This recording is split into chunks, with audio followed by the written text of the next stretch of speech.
show, everybody.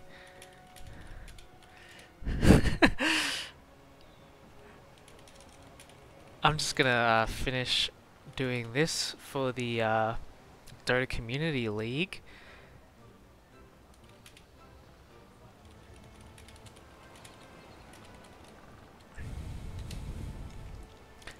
There we go. Alright, registration for Dota is open. We're just gonna play this until 8 o'clock and we get started with that, so I don't see any reason to delay it. You'll see we're keeping track of our weekly bounties for the Dota League in the top right, so if you are one of the Dota players and you're wondering why the hell am I watching Monster Hunter World, well, at least you can keep up with what this week's bounties are, you know? So, I have no clue what quest I'm gonna do. So, I definitely planned this out really effectively. Maybe we should just do some, here we go, botanical research. So this is a good opportunity to just equip some gathering equipment here.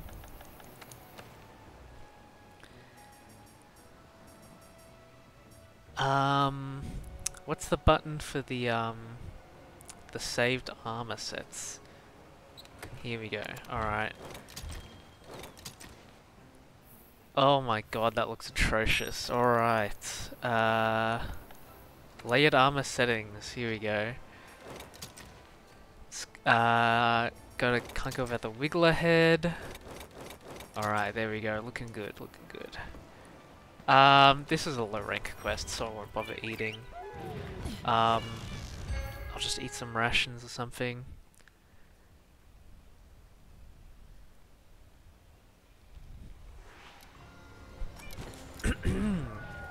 Oh, I just realized I have the bow equipped.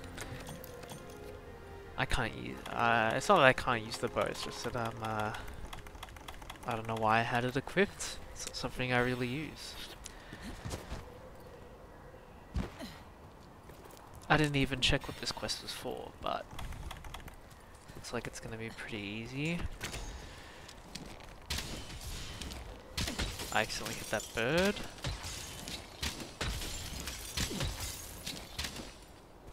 I wonder how much aim assist this game has.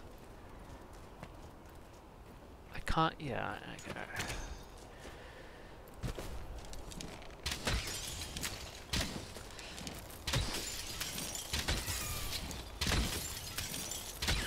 It's been ages since I've played this game. What else does the bow even do? Arc shot? Okay, so that's the other, you know, MMO ranger. AoE arrow move. What am I looking for? Small monsters? Wait, am I going the right way? No, it's up here, I think.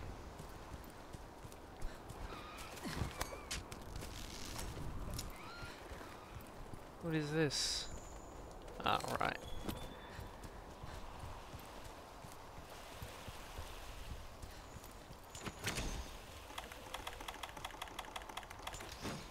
Should probably get a hotkey going for my capture net. But whatever.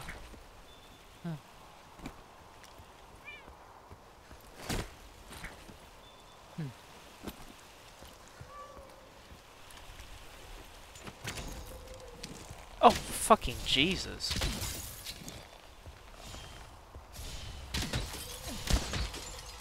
Oh, what did I just do? Oh, power shot, I see.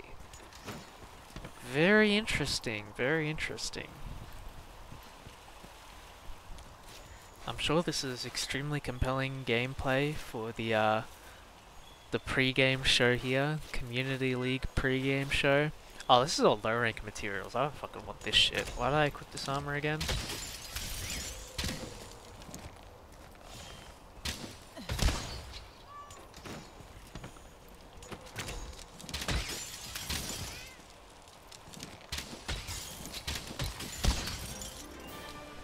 Wow. Now that was truly epic. Ooh. Well, one of them I can actually carve up. Yeah, typically you want to not use a weapon like the bow, or else you can't really loot from insects like that, but it doesn't really matter since it's just a low rank quest to get the botanical research upgrade. I can't believe I played 120 hours of this game and I just ignored all of that type of quest. Pretty lazy. I'm gonna make the bounties a bit bigger, I think. Just because there's a lot of not necessarily unused space, but like not totally irrelevant space to someone watching this game. Covering up the minimap, aren't I? Like I say, probably doesn't really matter, but maybe just for this game, I'll move up here a bit. No one's probably even watching right now. I mean, we're all waiting for we're all just waiting for Dota to start.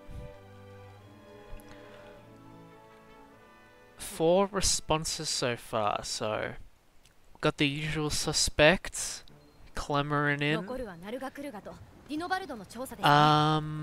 turn off music. And we're gonna play some bangers. I do not want to see this. Oh my god, I don't care. I didn't even know that was in the game. Music. Get it out of here. Make sure I put it on the copyright free playlist. Alright, there we go.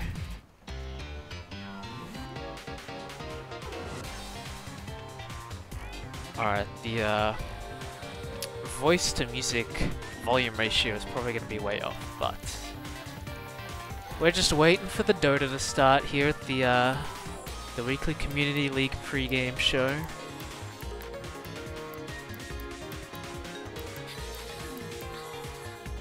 This one looks cool.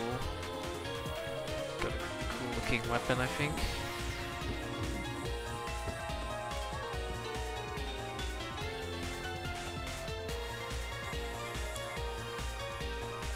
Cool looking tree, huh? Cool tree, guys.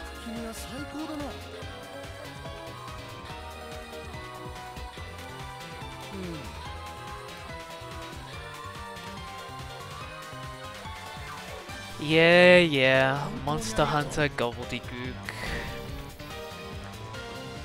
Oh, there's another exclamation mark.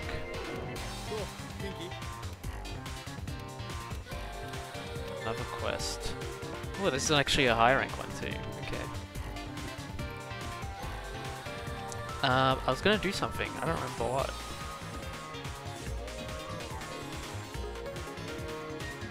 I guess we'll just do another quest. 27 more minutes till the Dota starts. The lobby is up for all our players, so whenever you're ready, just join. No one's in there. Come on, guys. Just join the lobby. Far out. Let's at least do a high rank one this time. Canteen ingredient. Oh, that's the one I just did. Botanical research.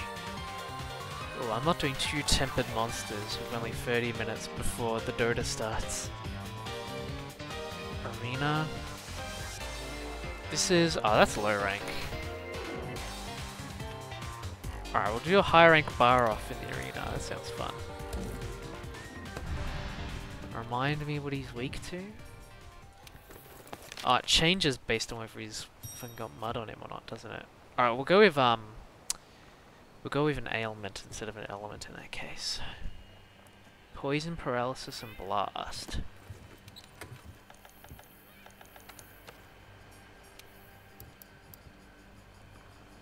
This has poison, but you gotta do the extraction thing, but I guess that's fine.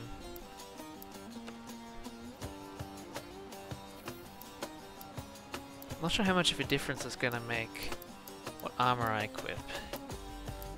How much of the 3 elements armor do I have? I just gotta make sure I equip that.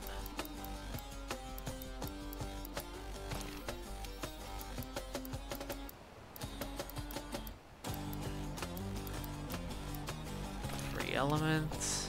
How many does it go up to? 3 levels. Earplugs.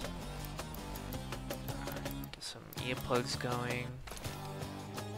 Does health boost stack with what you get from cooking? I have no clue. Dude, I don't play this fucking game. 7 responses. Alright, looking good, guys. With 25 minutes to go. Can get up to, looking like we can get to 10 pretty soon. Monster Manta. Alright, I'm gonna quit that. That sounds fun. But surely I have another free element. Somewhere. I have the Raf Soul Mail, but the Death Stench one already has that. Because I'm pretty sure I don't have any decorations that have it.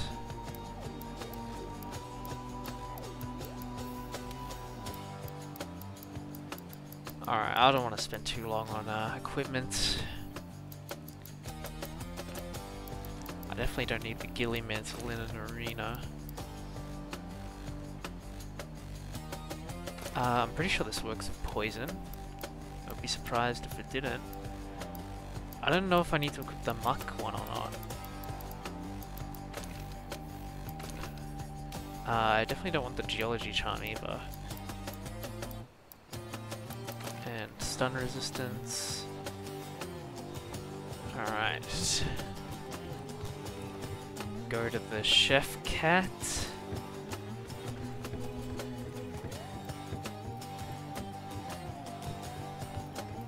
Damn. Big ass staircase. There's got to be a better way.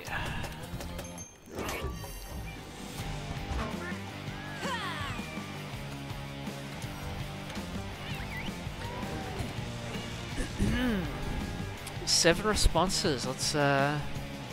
Let's keep it coming, fellas. I'll pop an alert. 3 more slots left for week 9.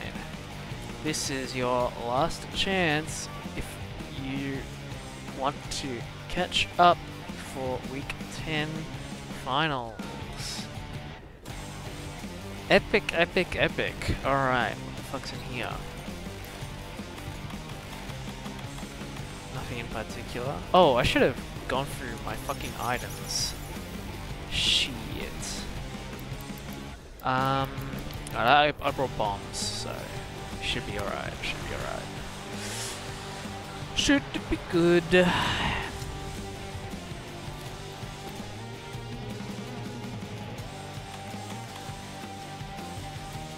I haven't even tried the apothecary man. Oh man, alright, I just embarrassed myself. I haven't even tried this mantle before, honestly.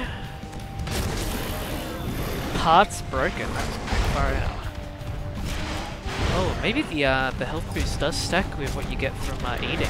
That's nice. Bit less relevant if you just never get hit though, which of course, you know, I've never been hit playing Monster Hunter in my life, so.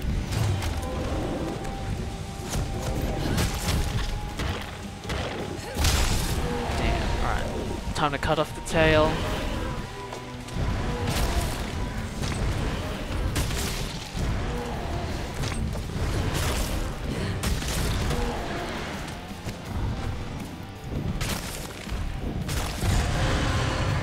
Earplugs going to work.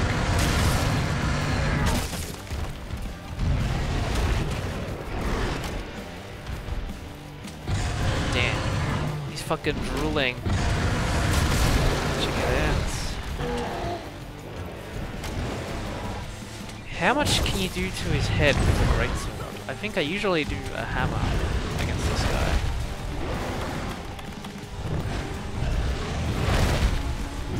Probably just go for the legs, or at least the arms.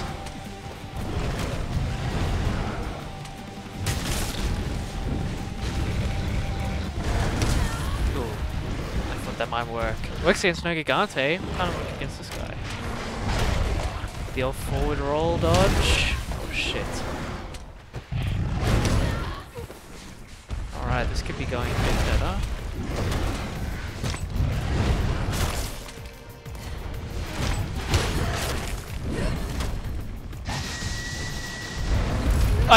Dude, I pressed the button, I swear.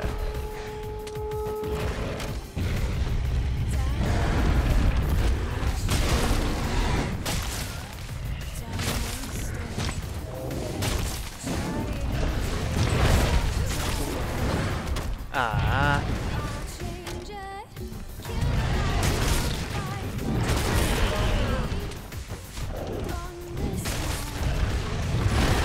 Damn. These limbs are getting fucked up.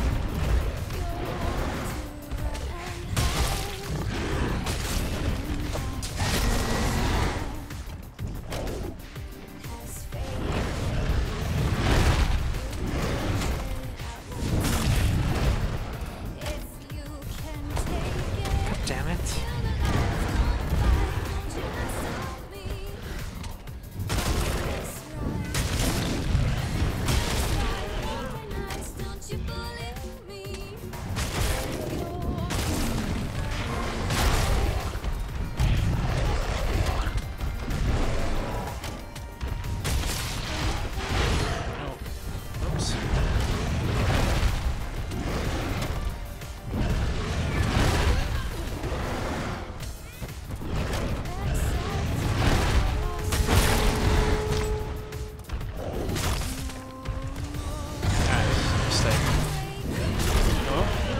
That was a huge mistake.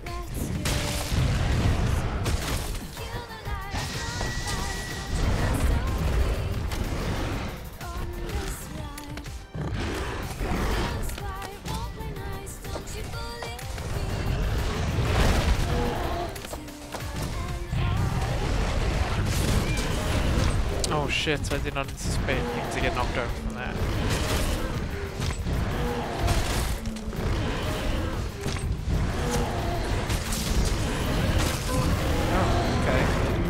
Than expected. There was only 10 minutes. I was expecting that to kind of go for the entire duration of our wait for the Dota to start, but that's alright. I guess I am using some Master Rank equipment actually, now that I think about it.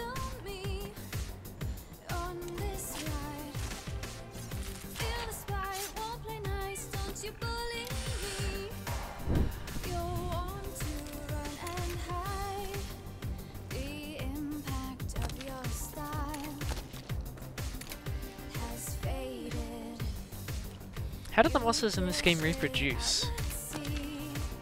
Never any big monster dicks in this game. And it's Japanese developed too. Alright, that's kind of it. Maybe that's a bit of a harmful stereotype.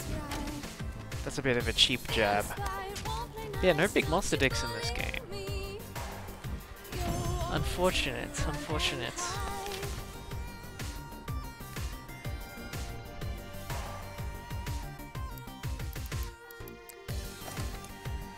Do you not get decorations for arena quests? Or do you only get... I can't remember how decorations are even earned, to be honest.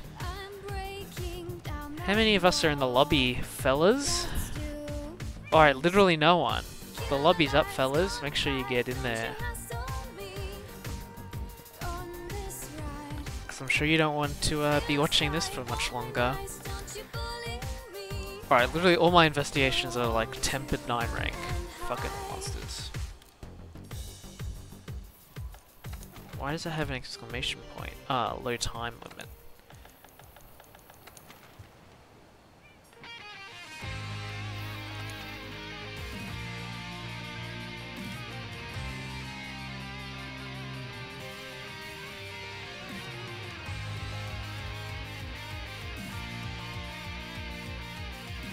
Why am I still looking at low rank stuff?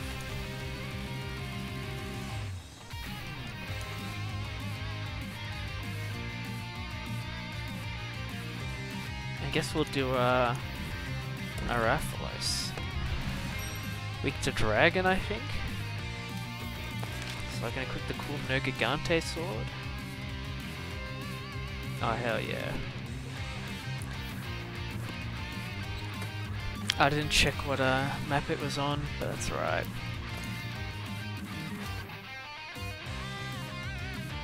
Might as well keep that equipped, I think.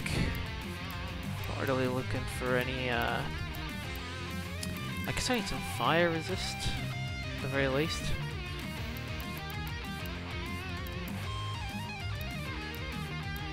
I have such awful armor. Jesus Christ. I guess I'm probably going with a bunch of Dante armor. The health boost and earplugs on this are nice though. Keep that equipped. Speed sharpening is also pretty good, but so is weakness exploits. Yeah, I could probably use. I'll do one more weakness exploit as part of. Oh, I'll use the charm. Alright, there we go.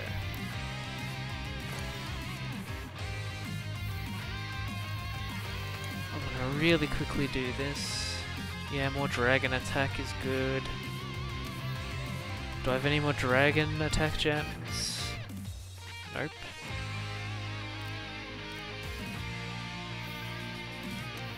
Where are my earplugs then?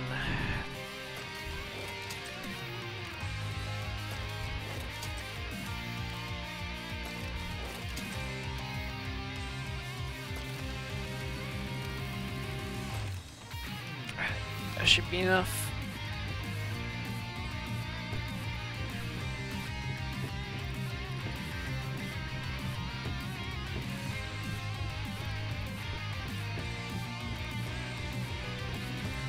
Oh, Jesus Christ. It's worse than bloody high school going up these steps. I mean the steps in high school, not high school in general.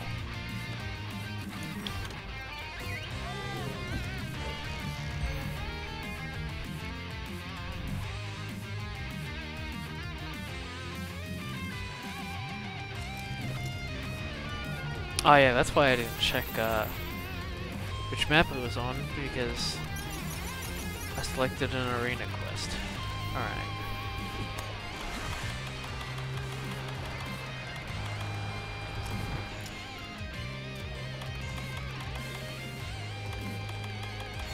I thought I had a demon drug. Oh well.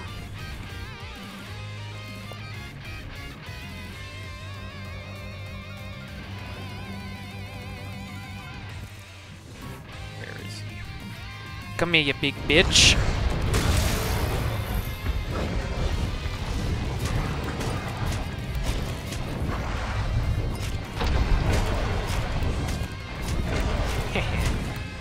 Big dumb idiot.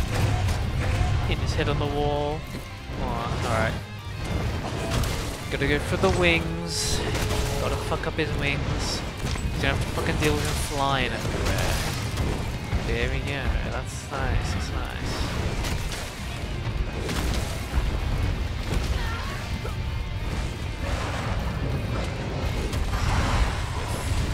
Big whiff.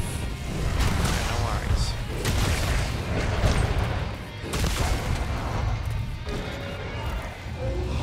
Ooh, he didn't like that, Jesus.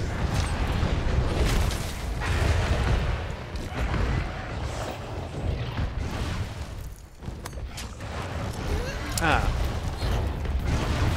It's unfortunate. He hit me with his fucking chicken legs instead of a fire attack, so that's fine. Again, the chicken legs. Oh, I'm stunned. Alright, this could be bad. Alright, looking good, looking good.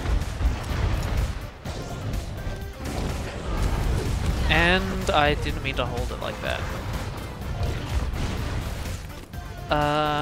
How do I not have an antidote in my fucking wheel?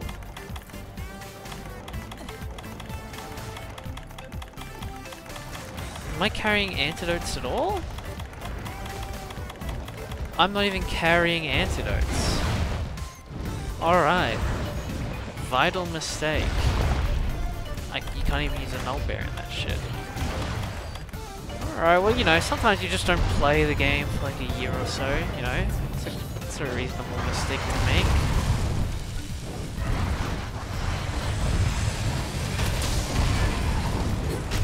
Oof.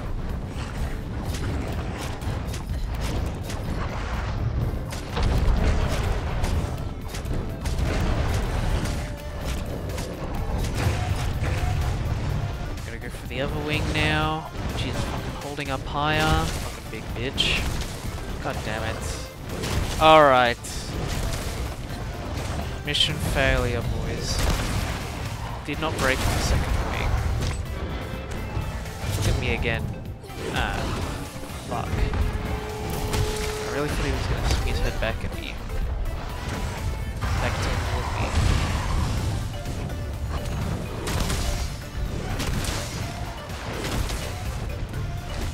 Oh, he's on the ground, boys.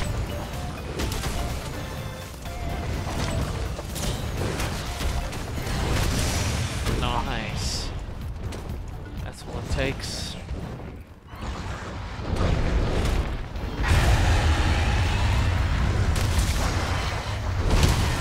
I was just about to say, I fucked up.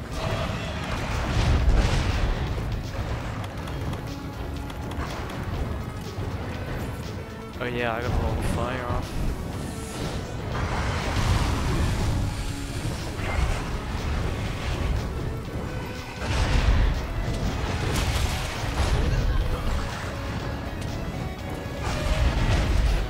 That was the wrong direction to dodge it.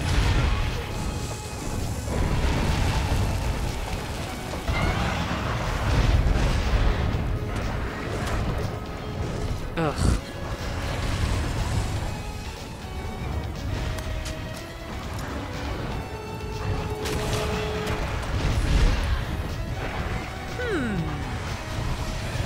That is unfortunate.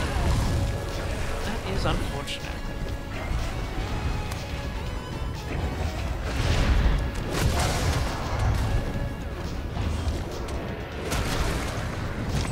Oh, this is bad. Oh man. Okay, get out of the fucking way.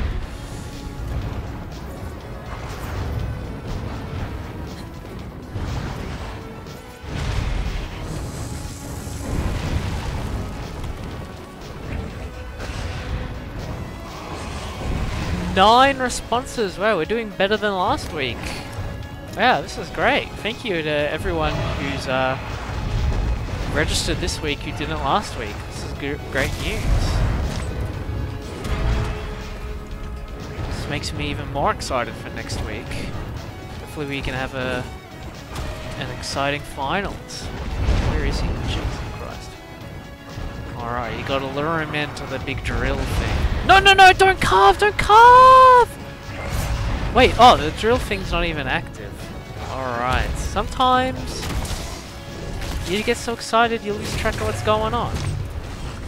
Alright, now he's laying down. Now we're gonna fuck him up. Oh, this shit's always fun. Get him with the fucking big drill. Big red asshole. We didn't like that. Oh, I missed. Okay.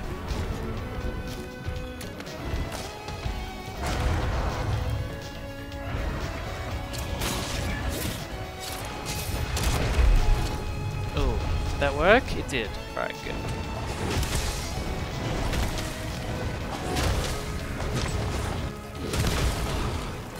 Can I get the big flip move? This game sucks. All I want to do is the flip. All I want to do when I'm playing Greatsword is do the flip. Right? Oh my god, get on the ground. Oh, I should use the wide slash, not the vertical slash. That would have hit. Oh man. Consider that. Pretty sure we're getting there at this point.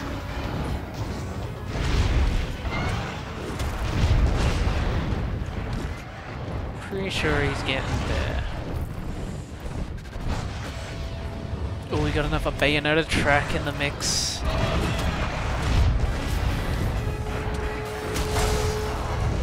The Monster Hunter.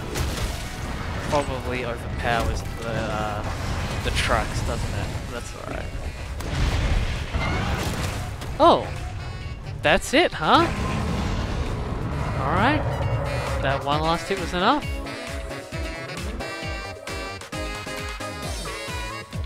Wrong button.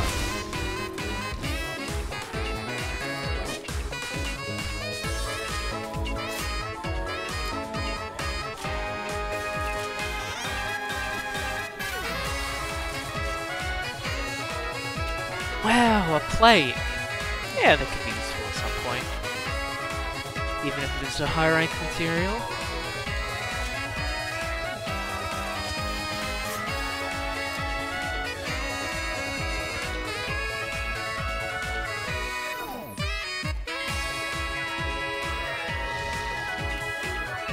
Ninja Star! Oh, hell yeah! Oh, the cat does the animation too! That's badass! Damn, I never even knew that shit. I've never even played this game in co-op, so I've never used any of the emotes. An extra plate? That's nice, that's nice.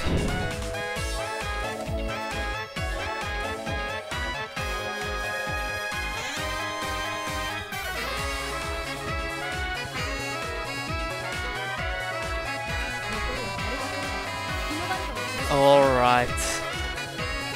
Thanks to everyone who tuned in for 30 minutes to the pre-game show for the Dota 2 Community League. We'll be back in 5 minutes with the real thing.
sense of security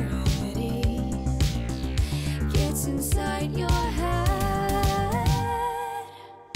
I don't care what you pay, just watch me walk away.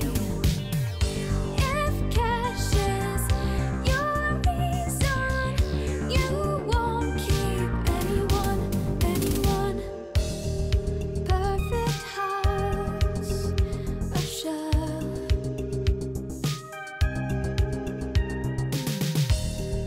But it's not a perfect life. Oh, I don't care. Hey, hey, hey. An eventful 5 minutes has been as we've reached a full 10 players for this week's Dota 2 community. Welcome one, welcome all. It's nice and rainy outside for week 9. It's the perfect time to sit here and just play some Dota 2, some Community League. This week we're going to be doing some random draft and whatever I feel like in game 2. But this is the final week before the decisive week 10 next Thursday, which is going to decide which 3 players walk home with the monetary prize. $50 for first, $25 for second, third place with $10. You know it, you see it, it's in the top right of your screen. Why are you asking me? We're just waiting for one more person to get in the lobby here. I was about to play this week. I was looking forward to it because we got some fun challenges that I was looking forward to pulling off, right? Some new fun bounties. But the man, the myth, the legend, Mogic comes in, the last hope of Oz Dota, and he comes in and he says, "Hey, I'm aware of my power over you, and I'm going to use that to give everyone more entertaining Dota than they could have even anticipated if you were playing." Dan, new tree smell, whatever you prefer to go by on these streams. So I said, alright, you can play, Mogic. Any day of the week, this man comes in and he blesses us all, you know? Couldn't ask for anything better. I reckon before we hop in, I'm gonna chuck myself into this Radiant team chat here, and I'm gonna ask the boys what they're thinking. Will was on a 23 loss streak. What's up, fellas? Hey man. Yo, yo. You've seen this week's bounties? Are we looking to pull any of those off? I have no idea who has 3 stack gain. Yeah, Aegis Steel's a bit Yeah, I hard. have no idea. Or you I was can, gonna say they're both a bit tricky. or you can check in game, you know. Oh, Yeah, can yeah, you? yeah. In Heroes? Like, Yeah, if you click on the about, it'll tell you. You can also Yeah. check The on only the problem wiki. is that Abaddon actually. Random. Yeah, First it's a one. lot more heroes than you would expect. It's actually a lot. Does our entire team need to? Yeah, your Yeah. entire team. Whoa! Wait, so who are the characters that have it? Strength gain. Alright. I'm not Is gonna... this random draw? Yeah, Wait, random doesn't it draw. tell you like if you just like hover over a hero in the? Yeah, it tells you if you just like Ooh, just okay. like hover over like any hero. Alright, I'll leave you guys Or to... PL. I didn't really get much of a definitive answer there, did I? Bastards. Lena. I think Lena's got, Ancient Apparition definitely has... Okay, Nature's Prophet definitely has 3 or more int gain. Earthshaker I don't think has 3 or more strength gain. Alright, let's just, Oh, he does. And then Ancient Apparition has 3 or more int gain, and then Lena has 3 or more int gain. Okay, so we're on the right track. Treant and... Oh my god, I can't keep up. Treant has 3.4. Arc Warden has 2.5 agility gain. Ooh, Enigma. I'm not sure. Does Enigma have? Enigma has 3.6. Okay, the Dire looking like they're trying. Ooh, does Silencer have 3?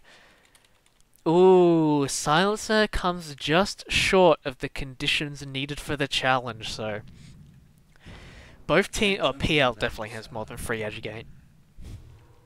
AM probably has more than 3 edge gain. Actually, he doesn't. A notoriously low stat gain hero Anti-Mage is, but both teams coming pretty close to beating that bounty. You have to win, of course, as well, but this is random draft, so you know maybe there weren't enough heroes, or yeah. Interesting. But we got some. Oh, geez, a pretty greedy lineup coming out from the Radiant. If I know anything about Modric, it's that he loves his pos-free Earthshaker. So it's going to be a pos-free Earthshaker with the support Treant.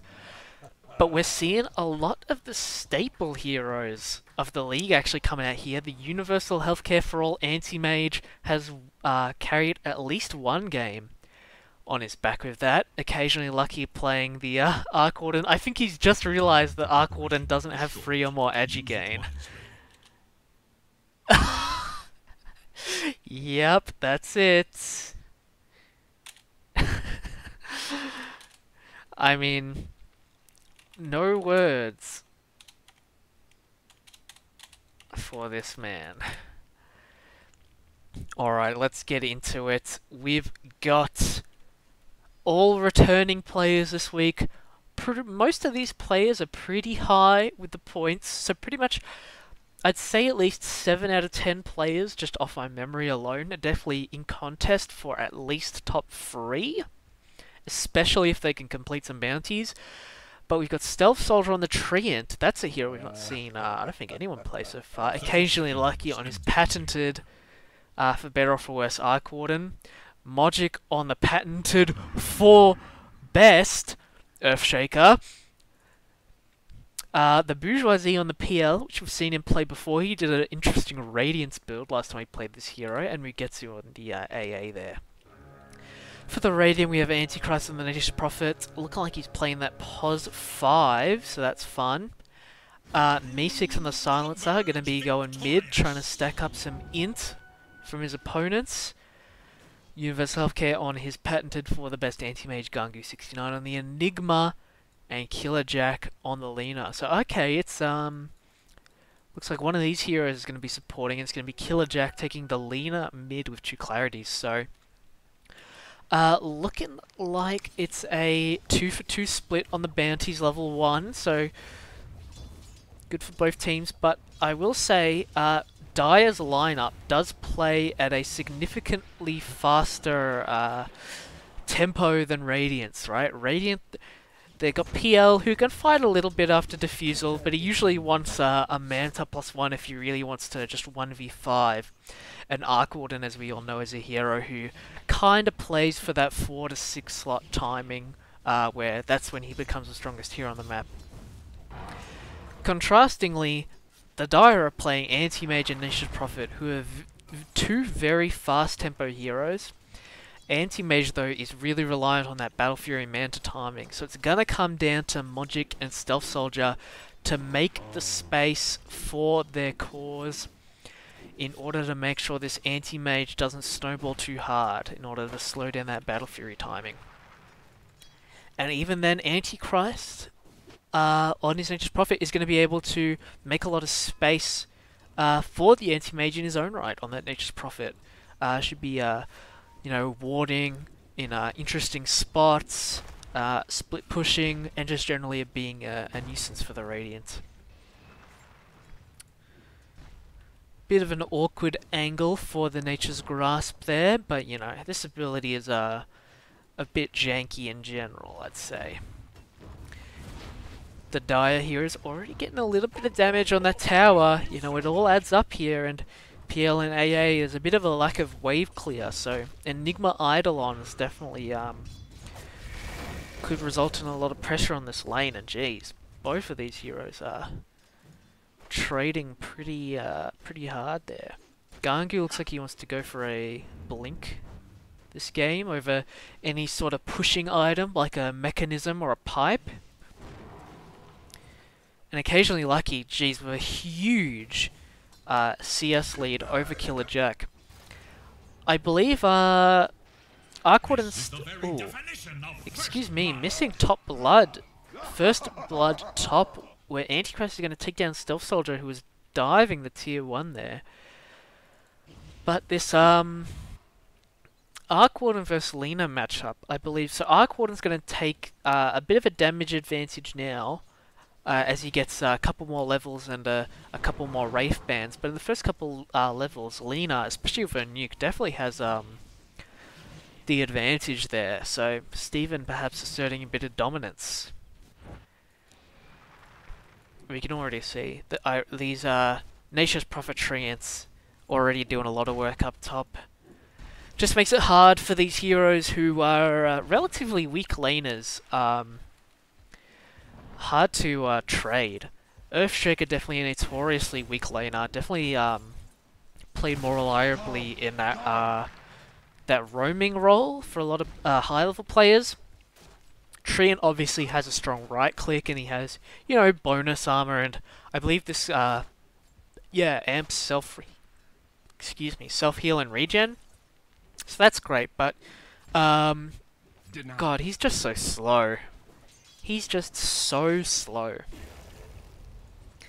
We're seeing Universal Healthcare on the Anti-Mage is currently at the top of the CS charts, almost doubling what the Bourgeoisie has on the PL, and this is exactly the result that we're not looking for out of this lane if we're the Radiant. Double damage. At this rate, the Battle Fury timing should be pretty decent. What's he got coming in the Create? His boots, so I mean, where Treant is slow, Anti-Mage is fast, he's going to be running circles around this Treant, unless he doesn't properly micro his courier and lets it die. He does get boots before it happens, but that is going to be 200 total gold going to the Radiant. Bottom lane now, -2 for Mugetsu on the AA as Meeseeks is going to be in the vicinity of that kill. In fact, he claims the kill. He will trade his life for it, giving a nice XP bounty to the PL, which is definitely one way the PL can pull ahead in this lane, but God, that first -2 of the game definitely stings a little bit. Radiant safe lane is getting a bit low on regen. Bourgeoisie opting for a clarity here and not getting any more health regen shipped out on his courier. And oh wow, occasionally lucky in the mid lane, securing a solo kill onto Killer Jack with the double flux. And oh my God, there's just kills happening all over. Good thing I don't have stream chat open right now, or I'd be getting bombarded with T-Tours. God, Bourgeoisie really needs to level Doppelganger. It dispels Arcane Curse, it dispels Malefice. There's not really any reason not to skill it. The movement slow on Spirit Lance only even goes up by 8%, so that's not an ideal way to spend a skill point, I will say. Oh, a drums item build though. That's fun. That's a fun, interesting item build, and that could be used to compensate for the slow tempo that we're going to see from the Arc Warden game plan. So, Bourgeoisie looking to compensate there in an interesting way, adapting his item build to better suit the perceived tempo of the game. Very cool, very cool. So it's pretty much Arc Warden and Anti-Mage sitting at the top of that CS chart. Both heroes who obviously get a great deal of value out of being on top of the CS charts. And oh, Bourgeoisie, his career actually does die somehow. And man, I wish he could purge off Doppelganger right now. I wish he could purge with Doppelganger, purge off the Malefice, excuse me. And yeah, this is what happens when you don't buy a regen, guys. You're just sitting in lane on half health, and you know, it doesn't take much for the enemy to find an opening. Bourgeoisie is going to find the pick onto Gangu, however, and Meeseeks' dive under the tier 1 tower is going to result in a return kill, so perhaps it was just an advanced bait all along. Speaking of advanced, Mogic demonstrating his advanced Aghanim's Labyrinth skills, showing off the Bok Bok Bok voice line. Damn, Universal Healthcare missing out on... Oh, he's going to miss out on 2 range creeps here by prematurely committing the blink. I would like to see 1 level encounter spell just for... the passive magic resistance is nice. And oh, jeez. Alright, mid lane... It's becoming a bit interesting here as we see occasionally Lucky killing Killer Jack again. Only for Meeseeks to scoop up the return kill, but... Geez, 8 permanent int now in 7 minutes. He's got more permanent int stolen than minutes in the game. Was saying, I would like to see a level in counter spell. It's not the best counter spell game, right? There's not too much to reflect, but it does give passive magic resistance, and it does help against some of these heroes who want to. Excuse me. It does help when some of these heroes want to rotate to your lane and place some external pressure on your hero. But, jeez, Mojic and Self-Soldier, they're definitely winning the trades here against Universal Healthcare. Mid lane now, Killer Jack getting a nice double stun if he gets to an occasion lucky. He will kill off the AA, and now Mr. Meeseeks, he's trying to thread the needle between these Spark Wraiths, but he's not going to make it. Killer Jack now subjected to the same fate. Occasionally lucky, looking like he's about to tick out to the Arcane Curse, however, unless Antichrist wanted to come in and claim the kill for himself, but he's not going to get it. In fact, he's going to stand in the Spark Wraith as he TPs out, and he's going to feed a triple kill now to occasionally lucky, who is going to finish off that Hand of Midas. So that's worth a clip for sure. Can we see a big anti-mage ulti here? Mojic is out of mana. One more right click, an ulti and another right click could have been enough. But Universal Healthcare is playing a bit conservatively. If you keep the Earthshaker out of the lane right, he's most likely going to be out of it for longer than he would be if he was dead. So potentially securing yourself even more CS than you would if you got the kill, but you don't get that kill bounty. Bourgeoisie now, despite finishing up that drums, is going to die down bottom because he does have Doppelganger skilled up now, so that's nice at least. And he could have TP'd as well, so I wonder how that happened. Maybe it's the same story as before, just sitting in lane on half health, And now we see Flux coming into Killer Jack. He's stayed around longer than he is welcome. When you're playing against Arc Warden, the key factor you have to consider is that Flux doesn't affect you if you're standing near an allied unit. Which means if your creep wave is dying, you have to step away from the Arc Warden, or you're going to get hit by this 50% movement speed slow. Although Gangu now rotating mid lane with Antichrist and V6 is going to commit the black hole, they are going to get that bounty from occasionally lucky. They'll even pick up Mugetsu here as Meeseeks is just raking in the permanent agility, avenging their fallen comrade there. But as that happens, Universal Healthcare pulling a bit ever further ahead in the CS. Money to burn. He uses the second jelly on Silencer. Would like to see him wait for his mid hero to respawn. But it's, I guess in the grand scheme of things, it's not that much regen. I'd like it if he found another lane to farm right now, rather than farming the jungle. His hero feels a bit weak. What's he getting delivered on the career? Oh, here we go, Iron Talon. Alright, never mind. Go jungle, go jungle. Go jungle or farm midware. Jeez, what is going on? Everyone's just trading kills. I can't keep track. I'm trying to talk about, trying to give everyone helpful advice, but they're too busy killing each other. We've still got 2 minutes until there's another black hole for the Dire, so Radiants are going to do their best to push in the lanes and secure farm for themselves until Dire decide to push the issue again. Mojic is a bit low on XP, I will say, so perhaps we can give him solo XP, my guys.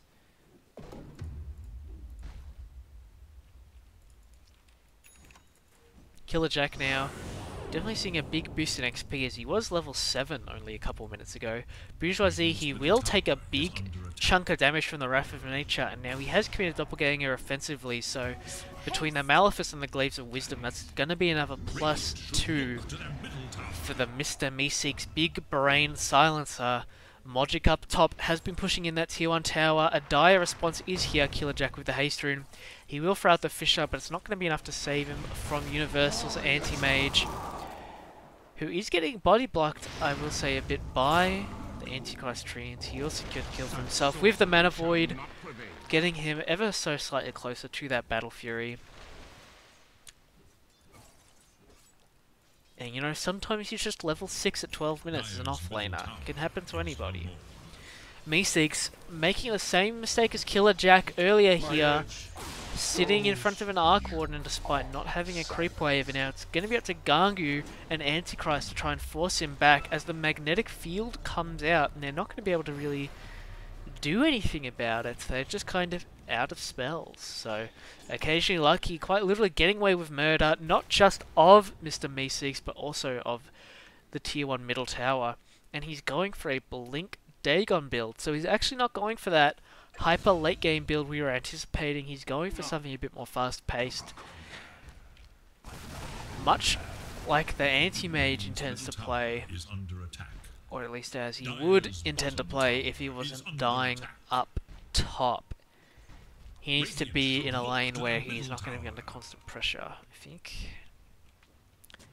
Bourgeoisie is getting chased by Antichrist and Meeseeks. Gangu's trying to catch up, and a 4-star forward is going to put him under the sprout. Killer Jack will die occasionally, like in the middle lane. In the meanwhile, but Bourgeoisie, he'll get the kill into Antichrist, but he won't be able to doppelganger back out in time because he's maxed Spirit Lance first.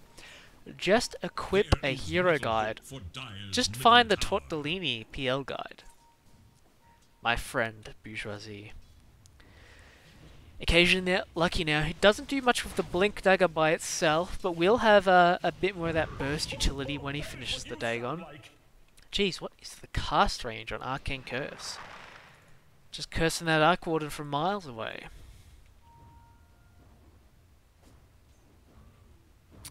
Universal Healthcare does return to the top lane where he is going to keep trying to farm that Battle Fury. Net worth not looking as high as I would like it to, considering how in favor I believe that lane went to the anti-mage, but that's alright, it's alright. Everyone here is playing with slower timings than you might expect from truly high-ranked players.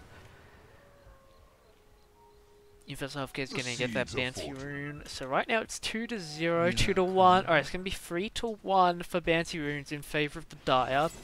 Probably what you anticipate, considering the Nature's Prophet compared with these strong early fighting heroes, such as the Lina, such as the Silencer, and now Enigma has Black Hole up, so... Ooh, and he's got Blink coming on the Courier, so... Hopefully we're going to see a big Black Hole soon. Preferably onto the Arc Warden or the PL. Radiant's middle tower is under attack.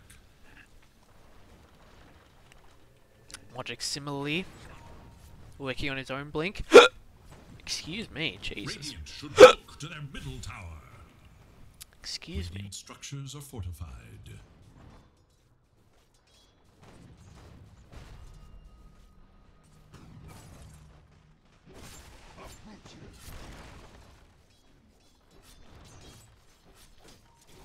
Dire's top tower is under attack.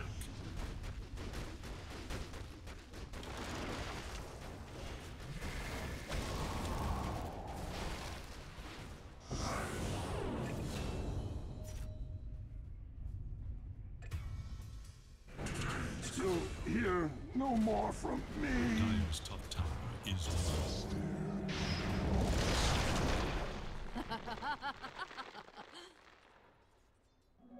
Regeneration.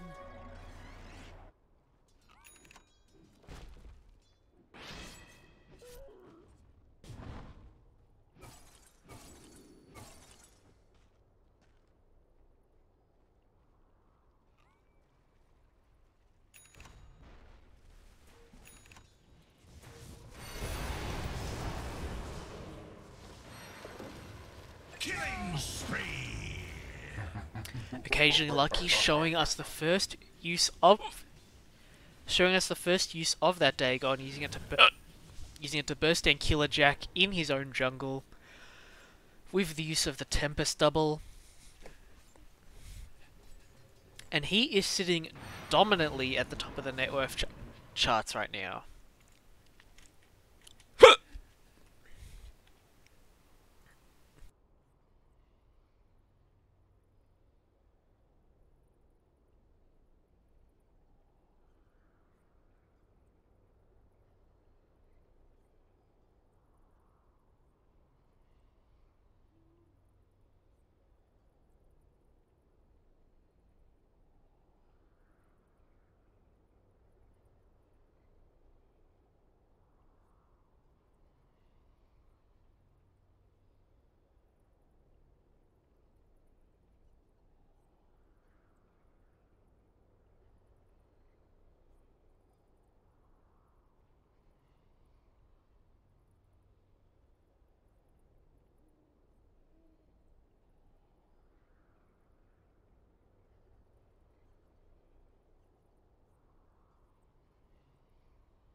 quest for ultimate glory continues.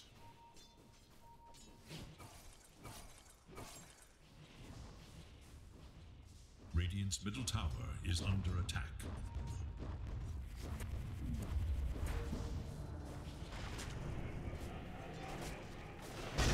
Slam it. So still. You sound like...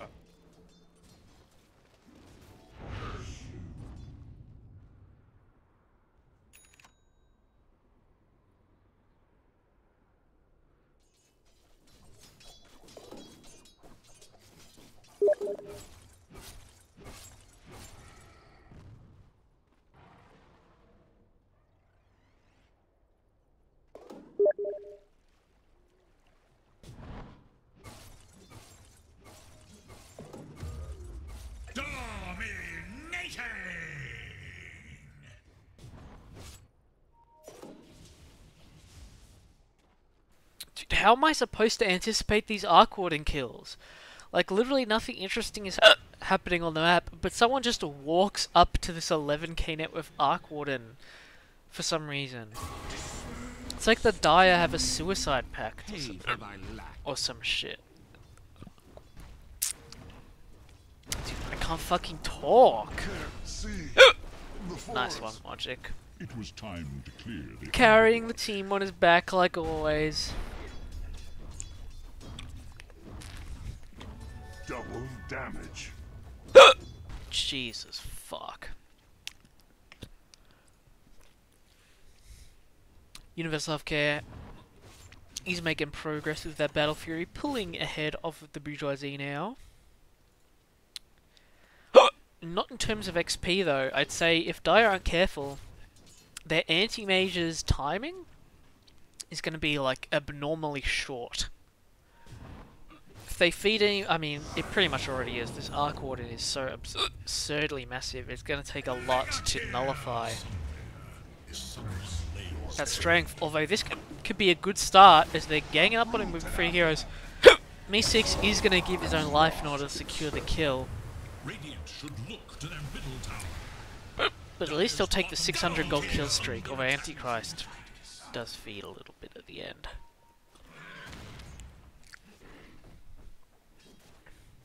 Universal behind the tier 2 mid. Tower has fallen. Refuses to press his E button. Gets his TP cancelled by magic on Earthshaker. Ooh, an Echo Slam and Enchant Totem. Can they keep him locked down for longer? They cannot. Radiant's middle tower is under attack. 'Tis mine. Magic has another blink. He has another Fissure.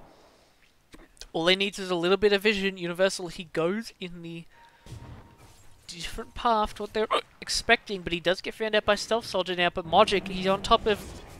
Oh, he's actually been black holed by Gangu instead. So now the Bourgeoisie finds him. He'll blink back up into the tree, into the trees. The Radiant scan. The Seb comes out. Dire's whereabouts. Jesus.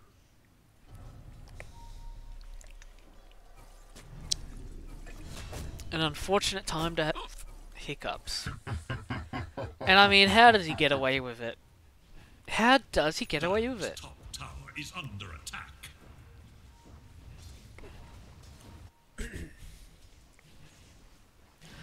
Looking like this one's going to be pretty decisively in the favor of the Radiant. Dire's top A tower 2k lead under attack. is not what the Dire are looking for at this stage of the game. They're looking to have multiple thousands of net worth, more than what they currently have. A man-up session between Me6 and Lucky is going to result in Lucky's favour, but it is going to end up in him getting cleaned up a little bit by Antichrist on the Prophet with the Dagon. So, a bit of Dagon gaming coming out from both sides here. Dire's middle tower is under attack. We still see a lot of tier 1 towers.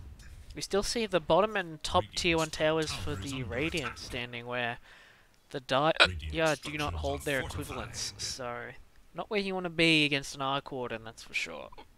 Arc Warden and PL just have all the space on the map it feels in the world right now.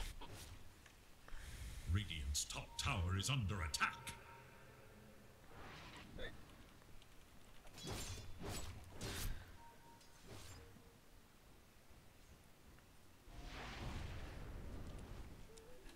Universal Healthcare, we have seen him pull off a miracle game before. Maybe we can see him do it again.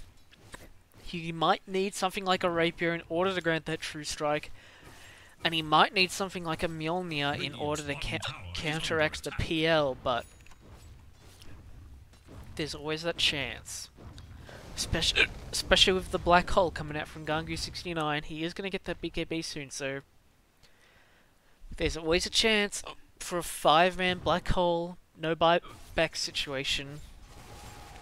Illusion. Steven in particular is definitely the kind of player to just forget about buyback until 50 minutes into the game. And he's gone for Boots of Travel level 2, interestingly enough. I don't know who he plans to TP onto, but 2k gold that could certainly be better spent elsewhere. No question about it. Mogic ganged up on by 3 heroes, so Dire still, you know, putting up a fight. Tower is under attack.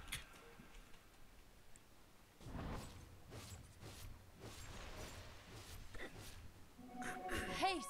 Radiant's bottom tower is under attack. We see Universal Healthcare going for the kind of lame talent, but if he wants to play a little bit lame, I guess that's his right. Is now active. Self Soldier's gonna die here, I think. Is under attack. Antichrist dies top. He's been upgrading Dagon instead of buying real items. Radiant's middle tower is under attack.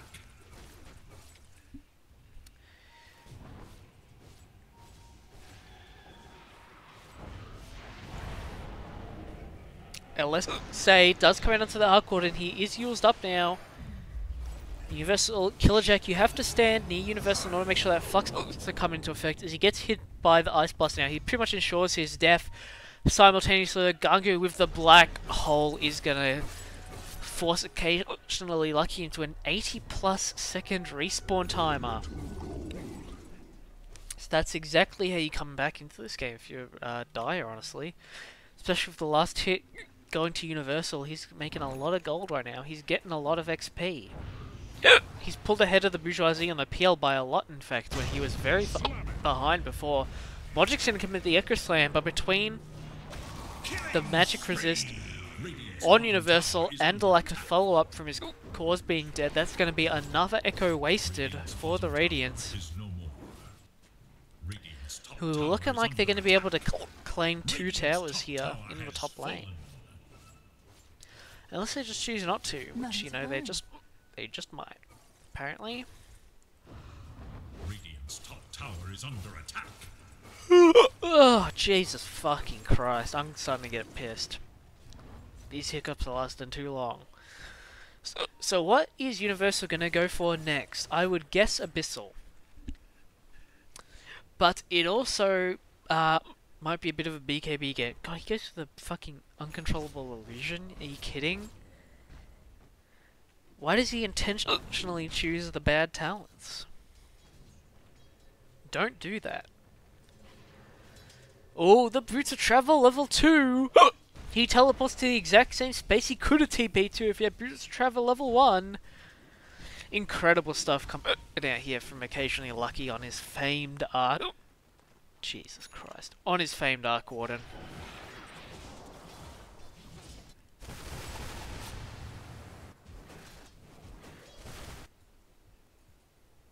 Ooh, Stealth Soldier. The tower sees him, although it now doesn't see him. He is gone for damage Dire's top tower with the is Meteor under Hammer, attack.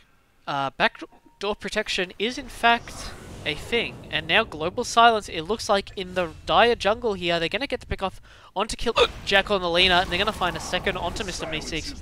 Very little response from the Dire as Black Hole is still on cooldown. Universal and Antichrist instead decide to go take the bottom tier 2 tower,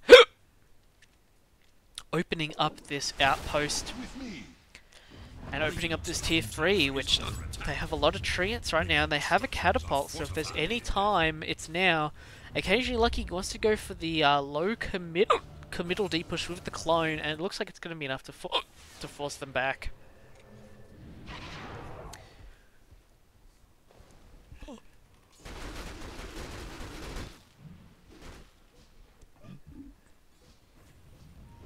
Dire's top tower is under attack. Universal is tipping top. It does get cancelled by Fisher for a Magic though, so both teams losing their safe lane tier 2s.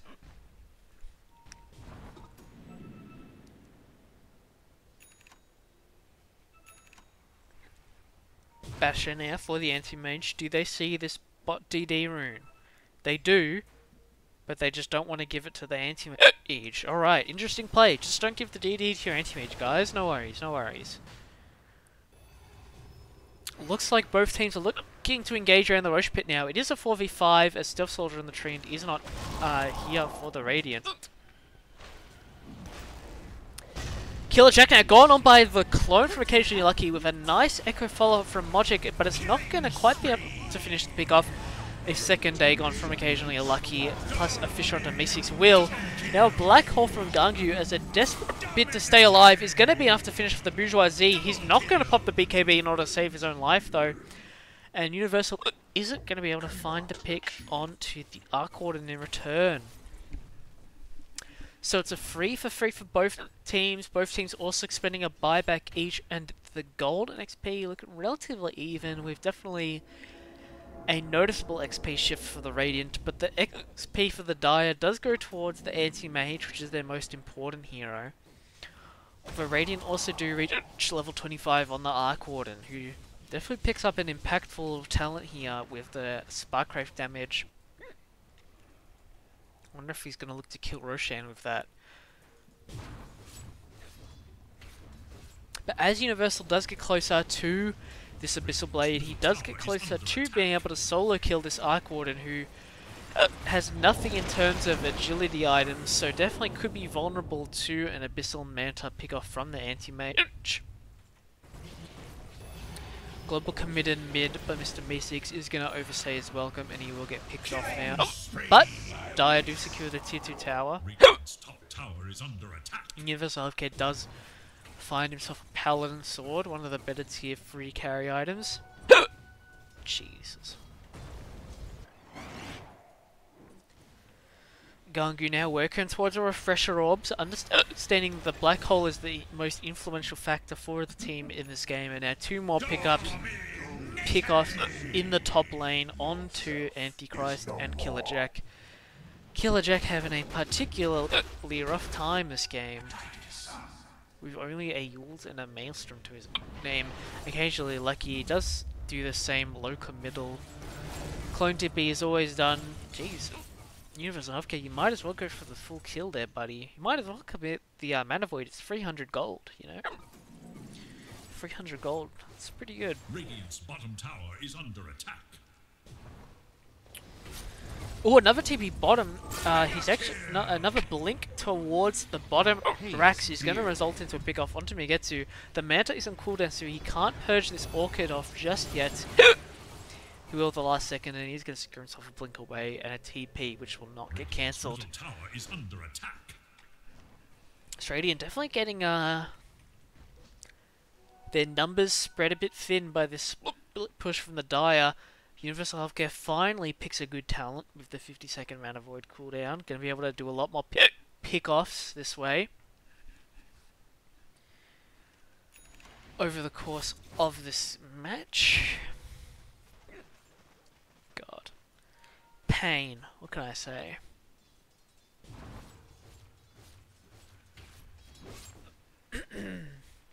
I believe that's enough to finish off the Abyssal. Yeah, it should be. Radiant do have vision of Universal in their triangle here. Mogic will throw out a Fisher as a warning shot, but there's not really much follow-up to be seen. Bourgeoisie does not count. He has no stuns. Occasionally Lucky doing the same thing he's always done, just getting completely random kills on people who are in places that they shouldn't be. Ooh, Magic of the Ags. Now there's a fun item.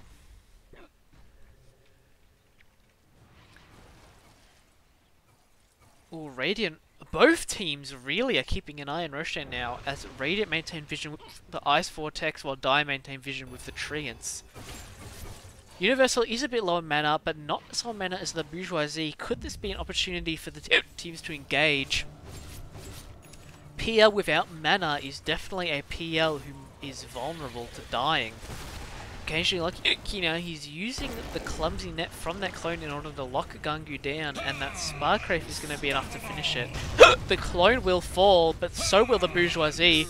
Mogic using the Echo Slam will find Meeseeks, but now Universal on the anti-mage, he's going to have to Manta off the Orchid, but in response, Stealth Soldier's going to catch him out with the Overgrowth. Killer Jack now TPing in just to die again, and things are looking grim for the Dire now as they get team-wiped by the Radiant, who definitely have the opportunity to take high ground here with an Arc Warden who now has a considerable amount of armor with that Ethereal Blade, so diminishing the amount of value we're going to be seeing from that Abyssal Blade in the future. So with a swing and a miss of a team fight from the Dire, their future prospects look even worse. Middle tower is under attack.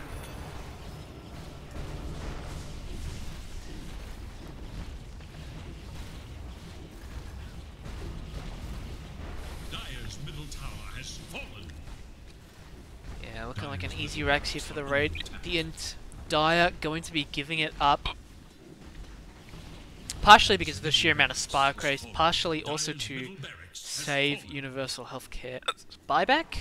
Dire stand tall.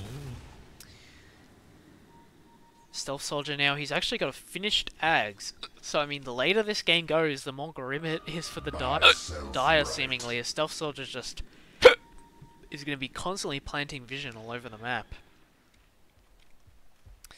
Utilizing those eyes in the forest, and now, occasionally, like, he gets the Arcane Rune. And they're going to pull Roche into the Spark Race. Yeah, very clever, guys. Very clever. You didn't even do it with the one-shot. You aggroed him into them prematurely. Very funny. Very funny. Very funny.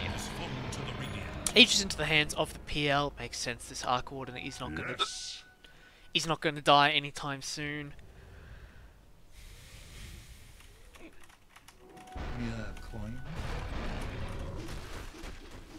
Look at Dire, just...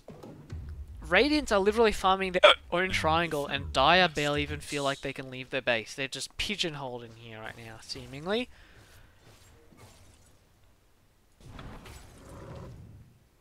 The bounty! Oh, he gets it, he gets it. Finished Abyssal for the AM, perhaps? He can afford it and still have buyback. He just decides not to buy it. Alright, he's going to blink towards the shop again. There we go, Abyssal Blade on the anti-mage. This timing is kind of the last hope for the Dire. If this doesn't secure them a team fight, then nothing really will at this point. Or there is Refresher on Gangu, but that's a long ways off. By the time we see that Refresher come online, we're going to see a whole lot more come out for the Radiant, enough to most likely diminish the effect of that Refresher. Now, if I was Universal, I would go back for a BKB. I wouldn't even save buyback. I would get BKB. I wasn't even considering the Sheepstick pickup from Occasionally Lucky. I was considering the way last fight he purged off the Orchid with his Manta and then immediately gets overgrowthed by the Treant. You have to make a deliberate effort to prevent that ever happening again. So I would legitimately give up buyback for a BKB in this circumstance, because if you'd lose this fight anyway, you're out of options. He is the first showing of that Abyssal onto Stealth Soldier. That will be enough for a pick-off. That's going to relieve a bit of pressure off the Dire heroes for now. He's only got a couple eyes in the forest up so far, so definitely it's nice to stop him from getting any more of those up. He's lucky pushing the mid lane. They're aware he has a sheep stick, but he hasn't quite used it yet. Excuse me. Antichrist looking like a tasty snack here as the clone moves in. He insists on using the nets. Perhaps not to the greatest effect here as the clone is gonna expire before I mean, Antichrist at this point probably does have a bit much HP to burst down thanks to the extra strength from the Necro Book. But when magic is around with the Earthshaker, there is no such thing as not enough damage, as he is going to secure a kill into Killer Jack here, and he is even going to help his teammate run away.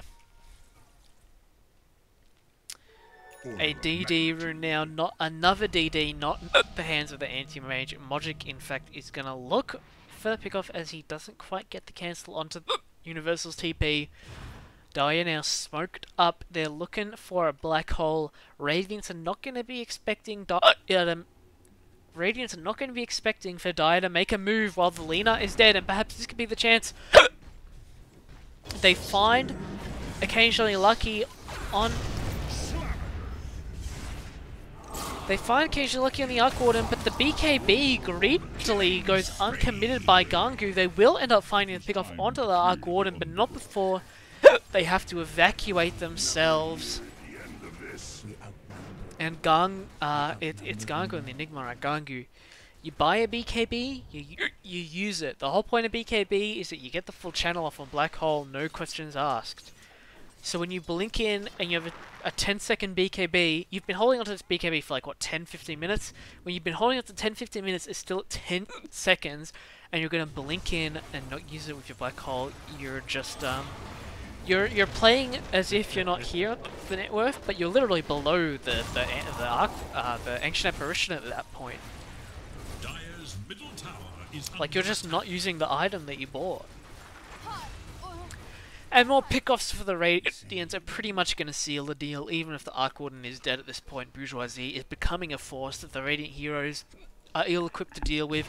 Even if Universal does have a substantial net worth lead over the Bourgeoisie, AM's kit does not really lend itself to dealing with a hero like PL, especially not with Aegis. Mana Void, that's Aegis, but, you know, like I just said. I mean, he just runs up with no mana and half health. We all saw that one coming. In fact, Aegis was going to expire soon, so he really just wants to heal back up. Antichrist is going to blink in and on to get a Dagon kill onto Mugetsu, but is most likely going to pay for it with his life here, although a good global silence from Mr. Meeseeks is going to prevent the Bourgeoisie from actually using his Manta, so a nice bit of coordination. Actually proving me wrong there, the Dire. Just with that coordination from Mr. E6 on the Global Silence, is going to secure kill to the Bourgeoisie, and he's going to propel Universal Healthcare further ahead on the Anti-Mage.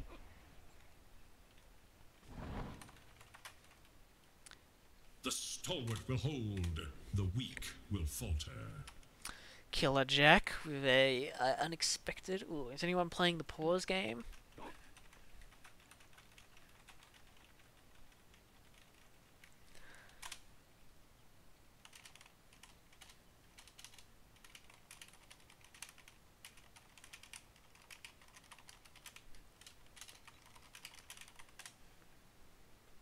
Oh, alright, I'm gonna consider Wacka Meepo performance for the weekly MVP.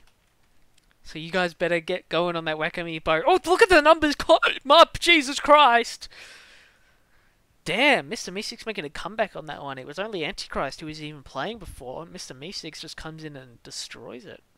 Now, Mogic! Jesus Christ, look how fast these numbers are going up! He's just clicking on these Meepos like it's no one's business! And he gets... Wow! Uncontested!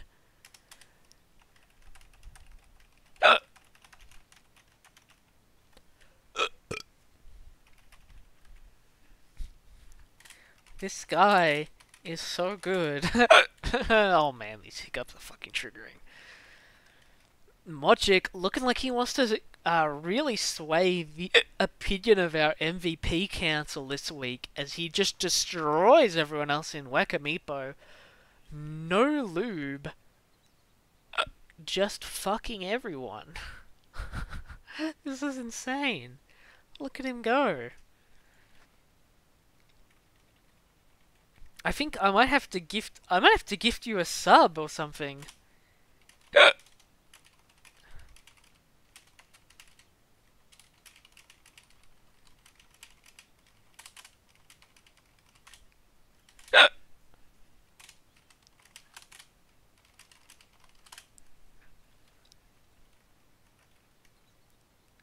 One more round of Wekamibo. Let's go. Dude, he just fucking unpaused. I said don't go, and he fucking unpaused. Oh man, Killer Jack. That's gonna. I'm pretty sure that's gonna result in a penalty. Universal Healthcare queuing up that MKB. Hopefully he doesn't go the pussy route, and he buys a Divine instead. I mean, how do you... Dude, I'm pretty sure you don't win this game if you buy MKB. Oh, a jump in from Mogic with the Aghanim Scepter. Now a Sheep Stick from Occasionally Lucky. Is it going to be enough to get the pick off? You do not want to be using your Ethereal Blade like this. It's literally just limiting the damage you can do. And Occasionally Lucky, he's dying to Meeseeks and Antichrist, the two supports of the Dire. Universal's going to blink and then get the Mana Void.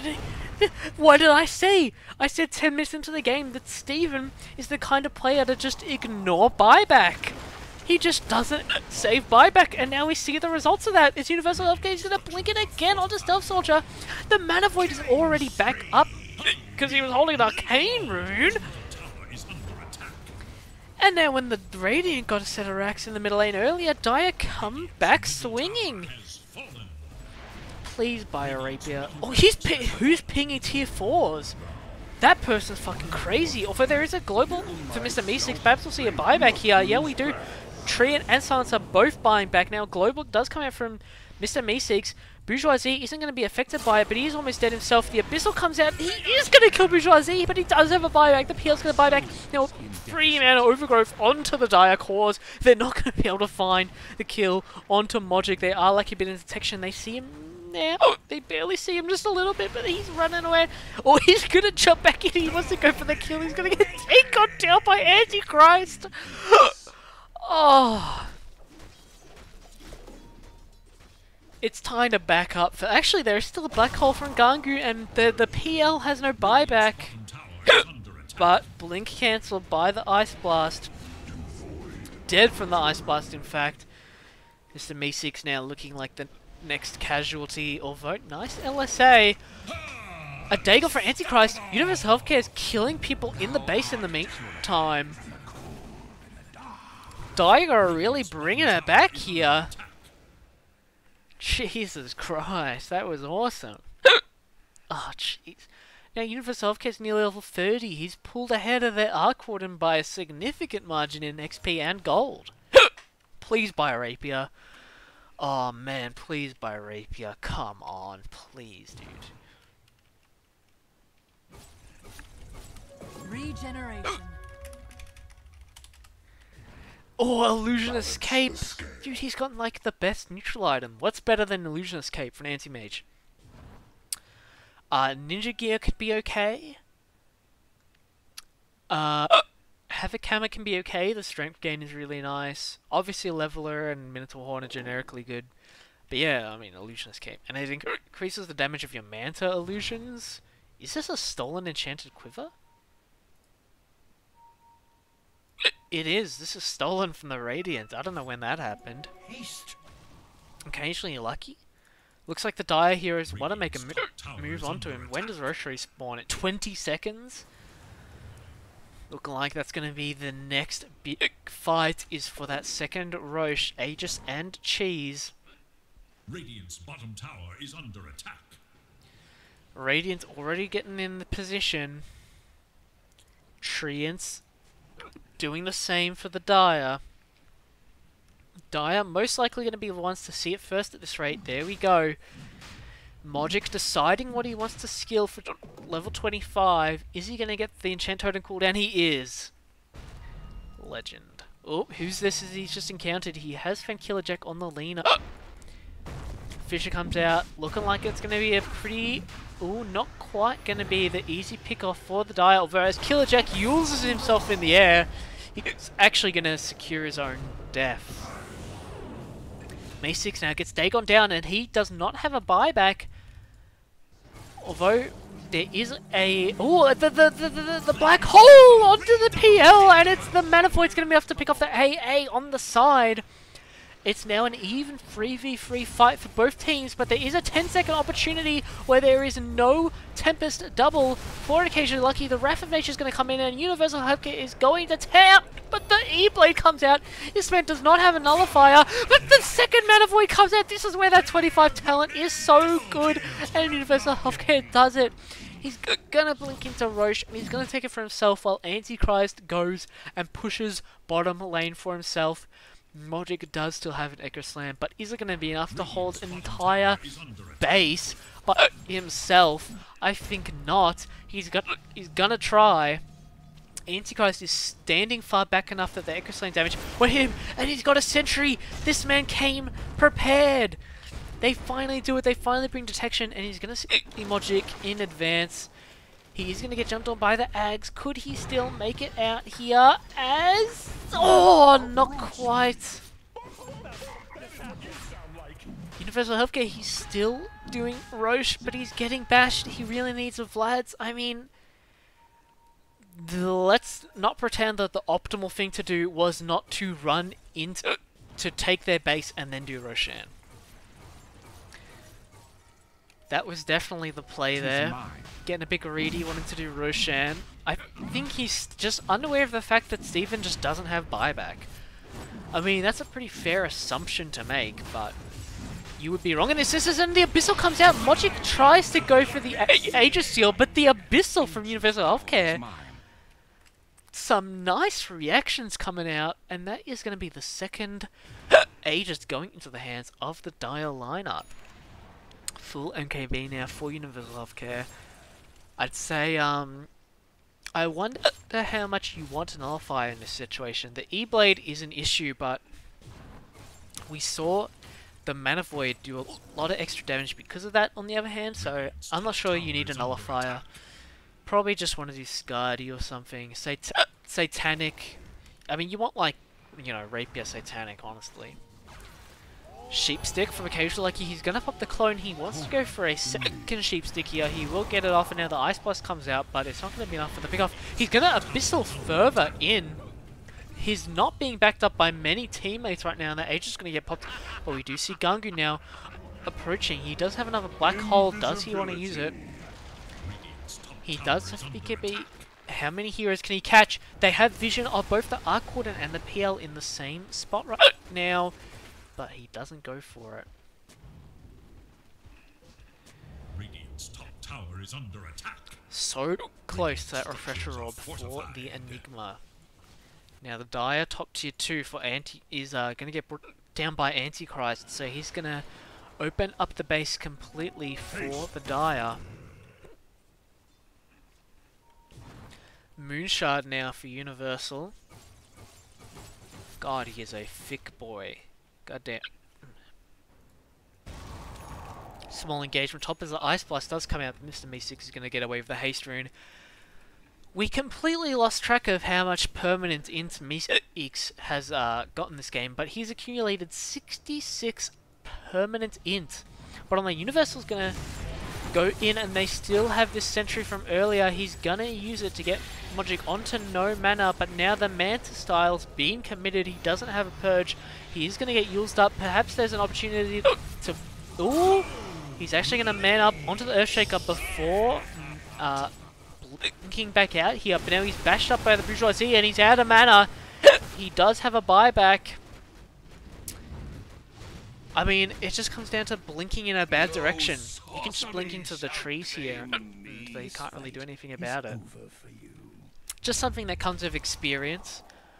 But I'm not sure how much, like, damage on the Radiant base, on the Dire base, Radiant can really accomplish with that. So, not the worst death. Bourgeoisie though, although this extra pick off onto Killer Jack could definitely be a difference maker here. As the Manta does come out, he is gonna stop the approach. Gangu does have mana for the gold for the Refresher Orb, but he looks like he also have buyback as well. Dire now are going for a smoke. Same plays earlier where they don't think the Radiant are gonna anticipate a play like this as long as they have a teammate dead.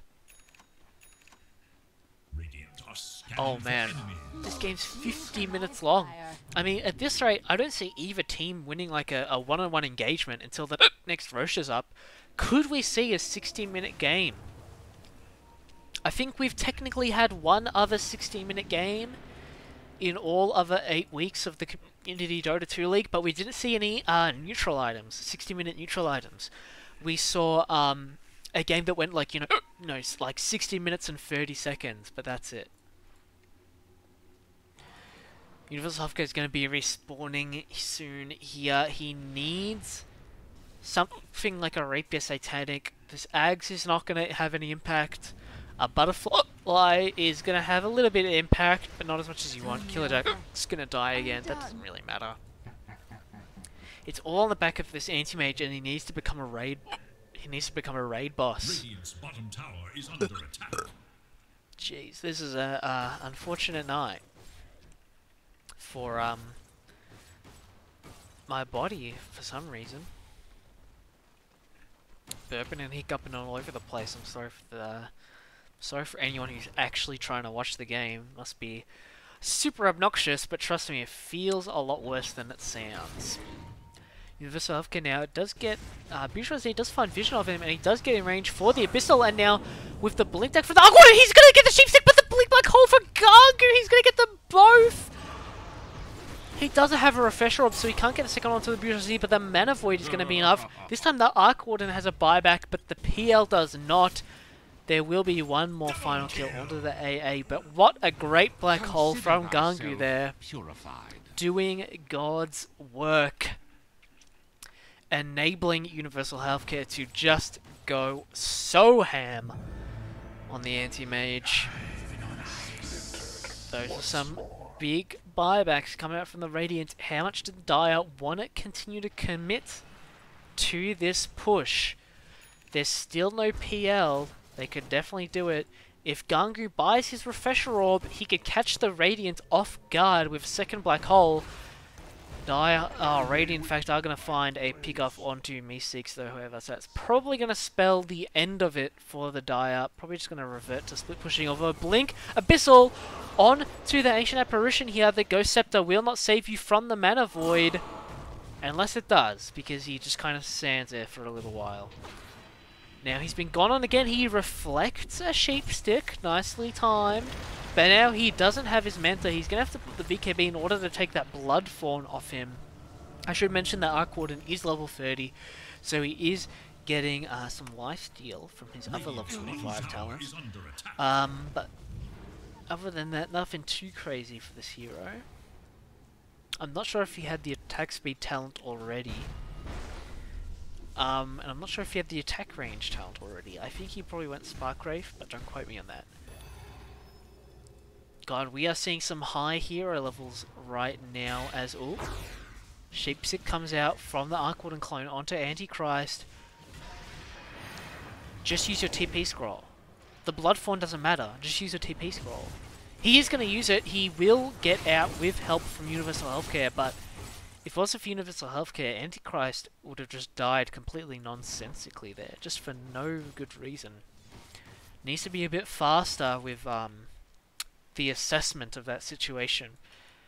And Universal Healthcare, you bought the Ags, but you haven't bought the Blessing, so his career is going to have to go back for that. He actually does buy it, but the courier is not going back. Echo Slam now onto Universal Healthcare. Could this be the pick off the Radiant need to bring this game back in their favour? They will kill him off. He does still have a buyback, but that's definitely an impactful kill if I've ever seen one. Roshan may respawn in 30 seconds. We're going to know for sure when it does, and if it respawns while the anti-mage is dead. If he thinks he has to buy back in order to contest that Roshan, then we could be seeing a 4v5 fight from the Dire.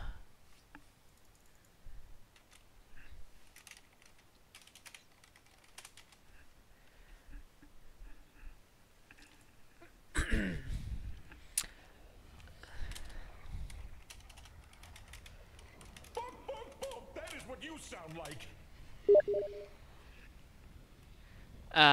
Never mind. Alright, Killer Jack's back. No more Whack-A-Meepo.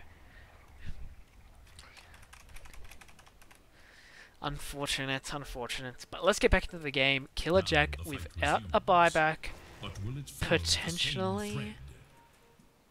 disrupting his team's ability to take a fight here.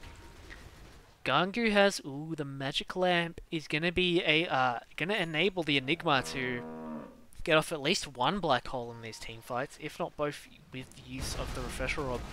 And Radiant, they're just kind of running it down mid. Roshan will respawn in 45 seconds, so I'm not sure, they don't have vision in there. Someone needs to put their courier in there, but if they keep an eye on there, they can definitely get a more long-term advantage. The black hole from Gangu now is going to land onto the PL. They are going to get the pick onto him, but he does have a buyback. Universe, they probably want to get a little bit more value out of this buyback from Universal, I would think. Especially when they've also brought back on Antichrist Prophet now. Dire are running out of buybacks, whereas Radiant still have them in spades. Universal going to finish off that Aghanim's Blessing. He's just got to move it into his inventory. So this makes it so it increases the stun duration on Mana Void, and it makes it so it puts a spell on cooldown when you kill someone with it. So Roshan is up and it does have an Aghanim Scepter. Looking like it's probably going to go towards the Arc Warden, I would think. Only the PL doesn't have an Aghanim's already, and the Arc Warden's Ags is much more impactful in how it spawns a rune. And occasionally Lucky is pretty much just going to take this Rosh uncontested if the Radiants don't realize what's happening. The Treants are going to move into the pit and they're going to start tanking Spark Wraiths. Occasionally Lucky's strategy just foiled by Antichrist Treants, and now both teams moving towards the Rosh pit now. Both aware that it's up, and Universal Healthcare immediately is going to force the issue. Radiant's bottom tower is under attack.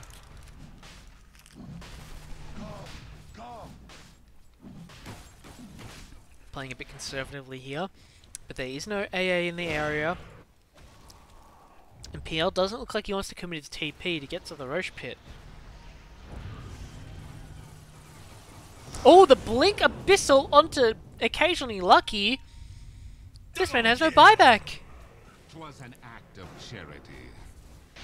And the Radiant now dropping like flies as Universal finds that key pick-off that looks like it's going to completely bring this game in favour of the Dire to a point of no return, as in ending the game. Is fallen to the dire. Immortality. Insanity.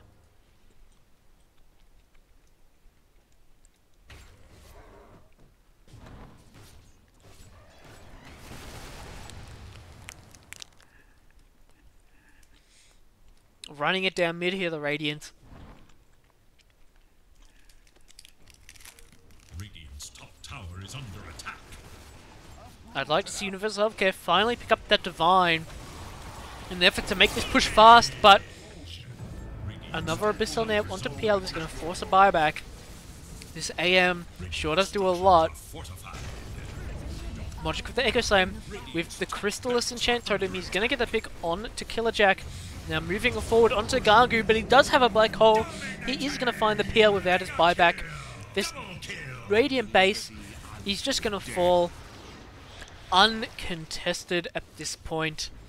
Only Mugetsu and Stealth Soldier will be able to even put up any kind of last-ditch attempt. I was saying Universal, you might want to buy a Divine Rapier in order to ensure that this push is going to be fast and easy, but it looks like he's not going to need it as the Dire pull back that game from the clutches of an Arc Warden who was just going ham for 30 straight minutes in that game, way ahead in XP and gold of anyone else. So well done, guys. Unfortunately, no one is going to get the team building challenge from that game. Silencer is the one hero on the Dire team that does not have 3 or more int gain. Or they will die. So no extra point from the bounties, but nevertheless, one extra point from, just winning the game. So, well done, fellas. We'll get game 2 organised shortly.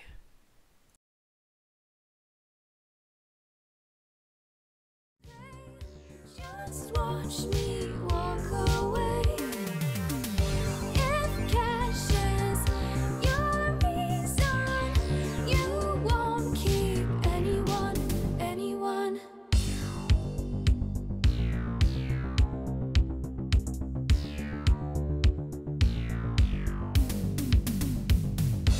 All your fancy toys leave you feeling right. But do all your fancy cars help you sleep at night? I don't care what you pay, just watch me walk away. If cash is your reason, you won't keep anyone. You may think it's true, but money lies instead.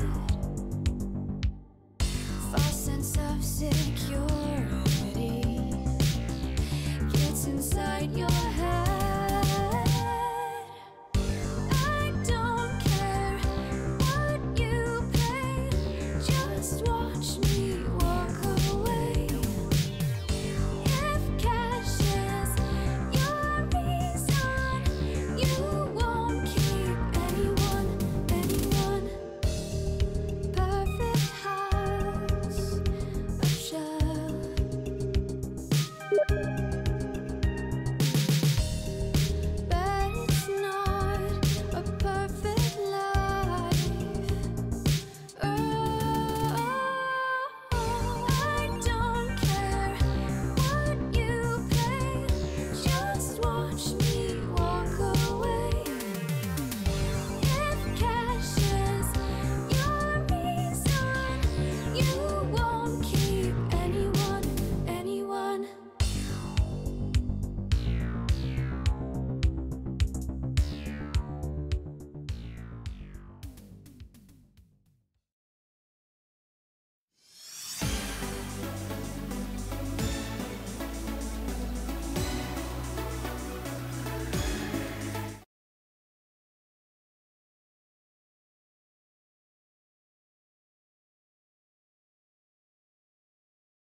Alright, jumping into game 2 now. I'm gonna be sending it to all pick. I was thinking of doing something a bit more exciting, but I do want to give these players the opportunity to go for this bounty, this team building bounty. Now I want to call Universal Healthcare and I want to ask him about that game 1. Let's see if he picks up. Hello, is this Universal Healthcare for All? Yes, hello. I wanted to ask you about that game 1 and kind of how you were feeling about your chances over the course of that game. Oh, mate, I thought my chances were so slim, honestly. An arc and a PL. Oh, and all the stuns as well. Yeah, it was a hard game. I gotta give it to my team though. There were some nutty black holes there at the end that sealed the deal on the Arc Warden. Yeah. Definitely. I was looking forward to seeing one last big team fight at the end around the Roche pit, and then I look away for 1 second to find that you've blinked an Abyssal onto Arc Warden and just completely popped him. Like, Right. Yeah. We saw him. I got a glimpse of him, and I'm like, yo, to my team, it's like, yo, is that them? Like, I only see the arc, so I just went on that, and I managed to pop him, and yeah, the game turned around. yeah, Definitely. it ended I was gonna quickly, buy a too. rapier.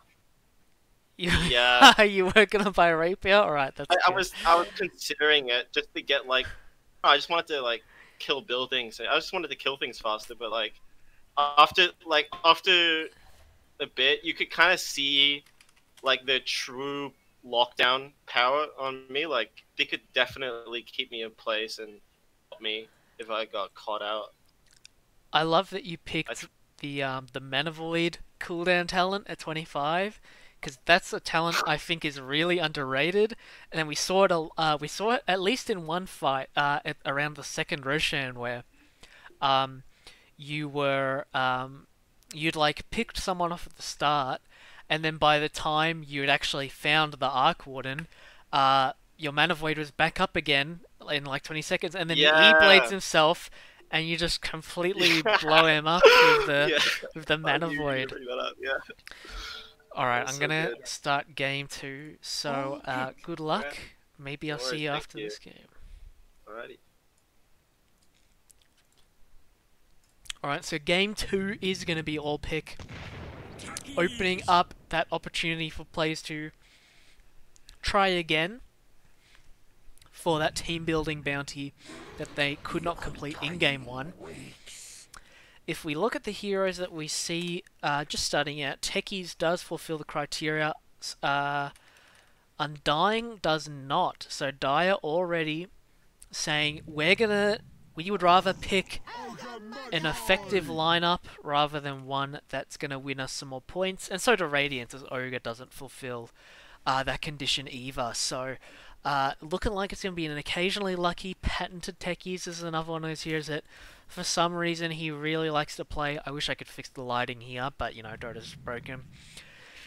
But it does provide opportunity for Dire to play at a fast tempo and not let this Techies take over the game. So 10 seconds. it'll be interesting to see how that 5 seconds. affects the game here.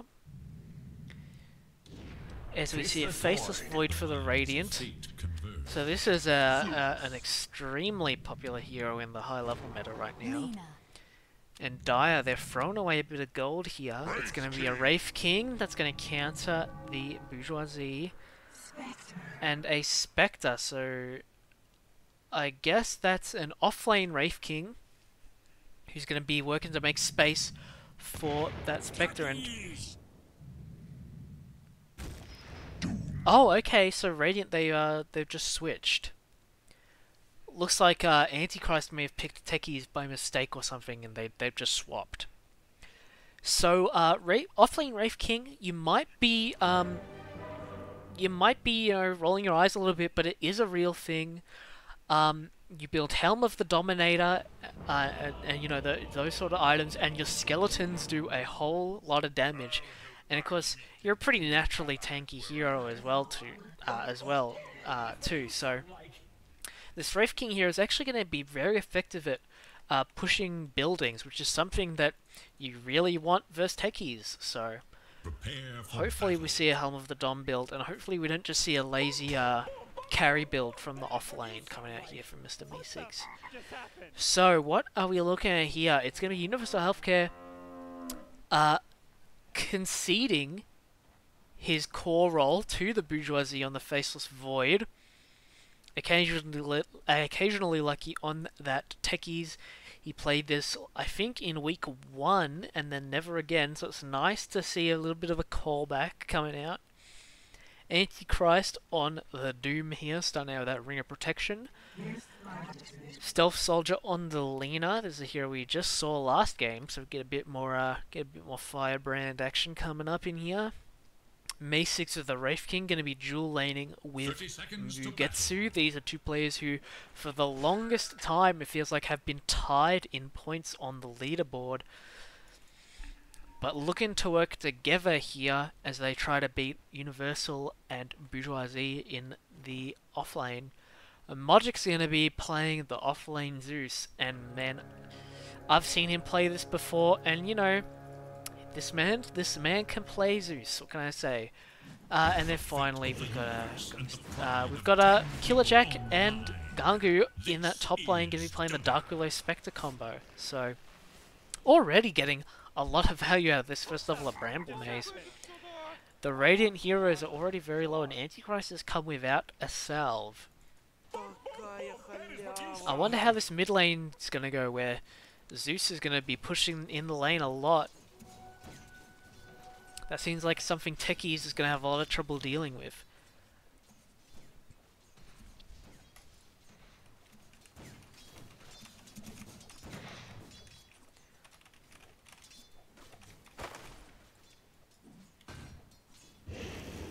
Ooh, nice early little double decay from Mugetsu.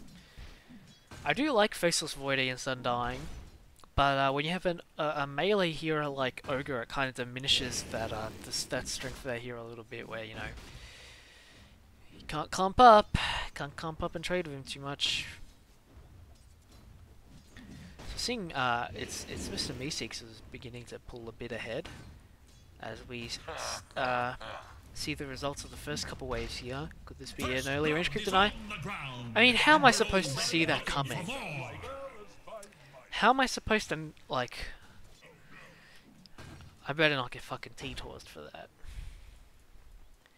I gotta make a better habit of watching the PMR, watching the health bars. So it'll be interesting to see. It looks like Gunky wants to go for a drums build, which is the nice meta thing to do. Past Spectres we've seen in the league have gone for that typical Radiance build, so it's nice to see something a bit different.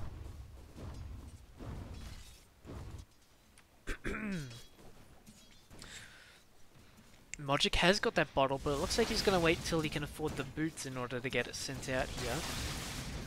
Occasionally Lucky is going to throw out the blast off here, and the man-up's not going to be enough!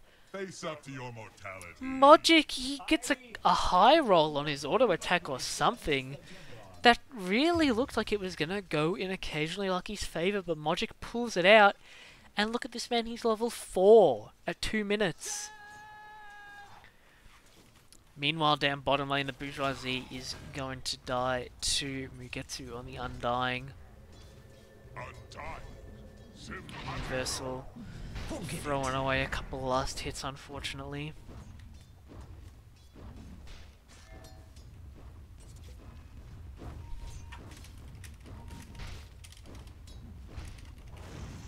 I'm not gonna type that shit out. I feel like, I don't know, I guess is it that hard for Ogre to lane against an Undying +1? I'm not sure. I feel like Uve is pretty bad. Maybe that's not really helping. Feels like Mugetsu just has total free roam of this lane up top. Stealth Soldier does die to Killer Jack and the Gangu combo. I just realized Antichrist doesn't have quelling. He's actually got it queued up. Interesting. I'm sure that was a decision, an intentional decision that had a lot of thought put into it. Ooh, Antichrist, he's getting a bit greedy here. So when you're trading like that, when you're trading with the enemies like that, you have to realize that you're aggroing the creeps. And Antichrist has done that in such a way that he's aggroed the creeps when there's 2 ranged creeps. So he's taking a lot of damage there that he doesn't need to be, and it's gonna keep him low on health for a long time. Of the good stuff. And Me6 is kind of running away with this lane. He's getting all the CS in the world.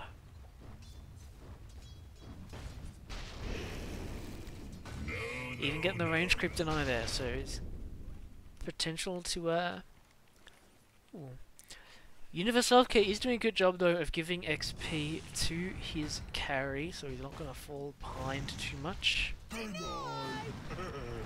A stun now comes out onto the bourgeoisie, double decay while the tombstone is out. There is no soul rep yet, so he's not gonna be able to heal that tombstone up. Ignite now. The bourgeoisie wants to keep trading, but he's missing 12 whole strength here. Antichrist up top is going to get the pick onto Dark Willow in the meantime, and then the mid, Mogic is just so high level. Money to burn.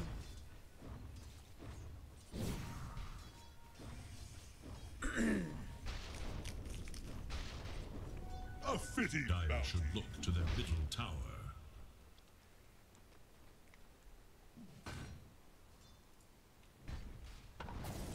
Ooh, Mogic's actually gone for a rotation down bottom.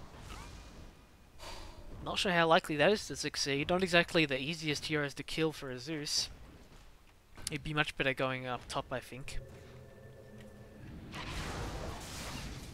In fact, despite how dominant Mogic's been over this lane, I would like to see his CS be quite a bit higher. Not only should he have at least 25 CS just from hitting lane creeps, but he should have like 6 or 7 extras from killing the small camp in between waves as well. So that extra bit of efficiency, I know I don't like to harp on stuff like that because it's stuff that a lot of our players are unfamiliar with, but when you're playing against the techies, you really want to come online as fast as possible, so...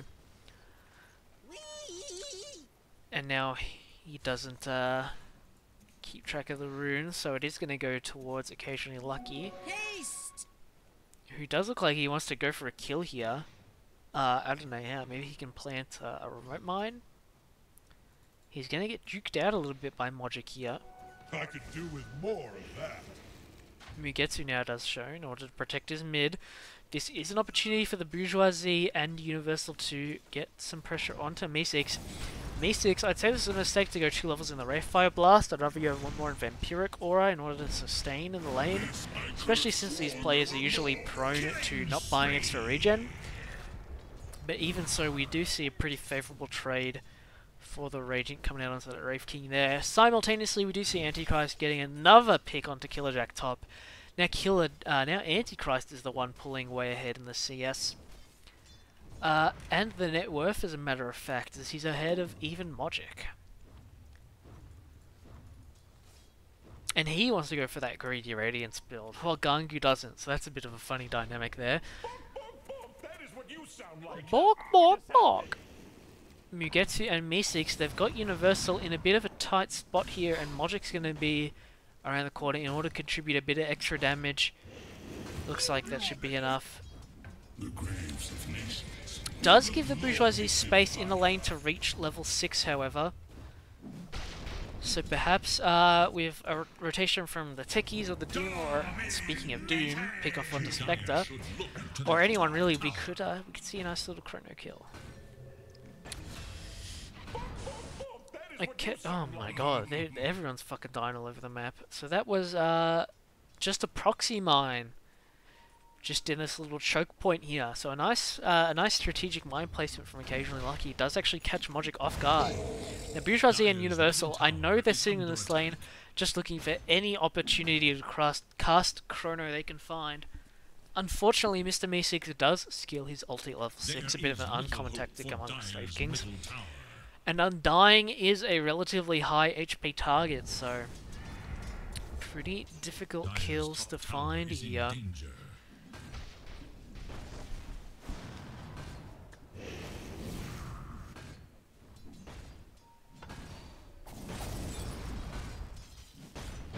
Oh, Techies, he has a big remote mine stack on the runes, and he's gonna use it to pick off the Zeus as he goes for the rune there, so another strategic little placement from Occasionally Unlucky resulting in a kill, and now Magic's initial lead has completely withered away.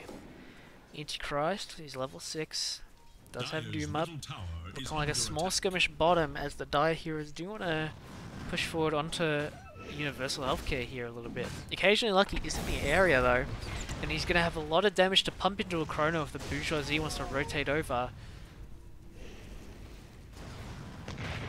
He's going to do it before the chrono, and in fact he's not going to...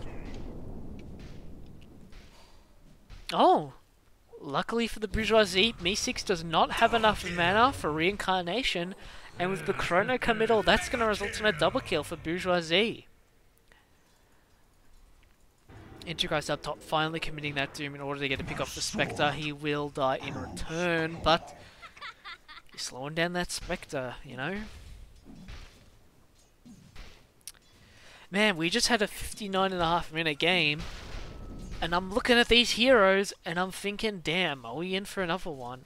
Faceless Void, Techies, Doom, Spectre, Wraith King, Zeus. These are some heroes that like to make it go late, you know?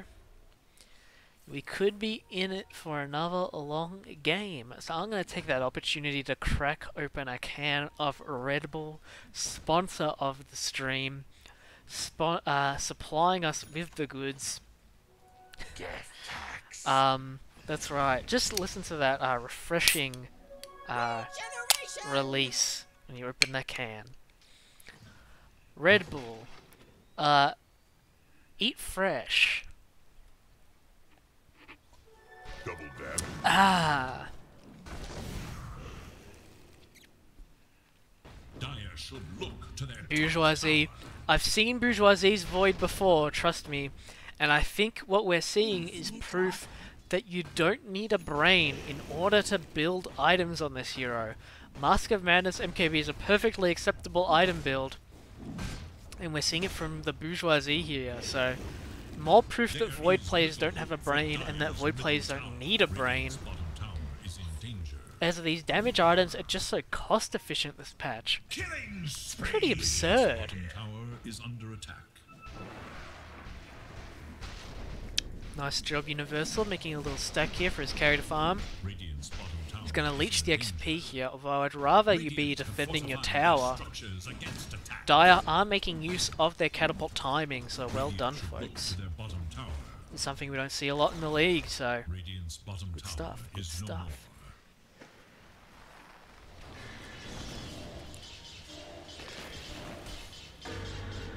Antichrist, do you understand? I'll be back for you. I was going to say, do you understand how greedy it is that you're going for a Radiance right now? But he gets away with it. He gets away with it. With gratitude. Oh man, he even gets brought a salve by Stealth Soldier. What a legend. What a teammate. Is that for me?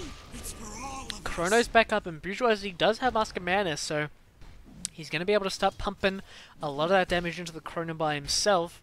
Be a little bit less reliant on his teammates. And he is farming up a Storm right now, at least not necessarily, you know, compared to higher rank players, but compared to this Spectre, this Void is definitely doing extremely well.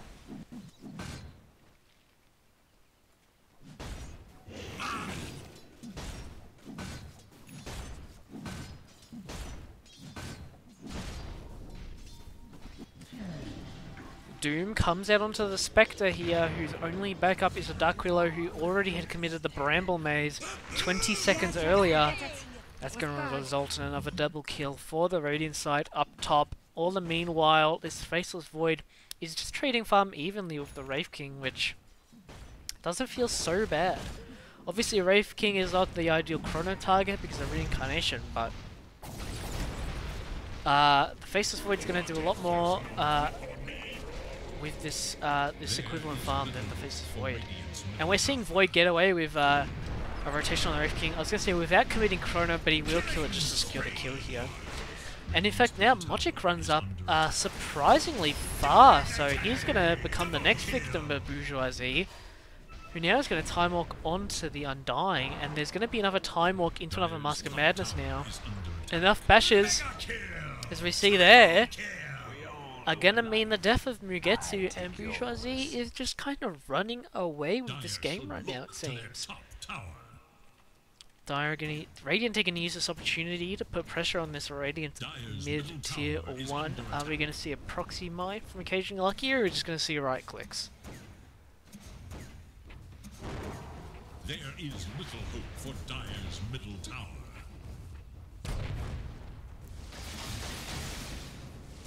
Occasionally Lucky. Surprisingly not opting for the Soul Ring here, as he'd rather go just for the Bottle Hood Ags build. Very interesting. Up top, Antichrist is going to get picked off by Killer Jack. And Mr. Meeseeks is going to come in with that Ray Fire Blast. No longer going for that Radiance.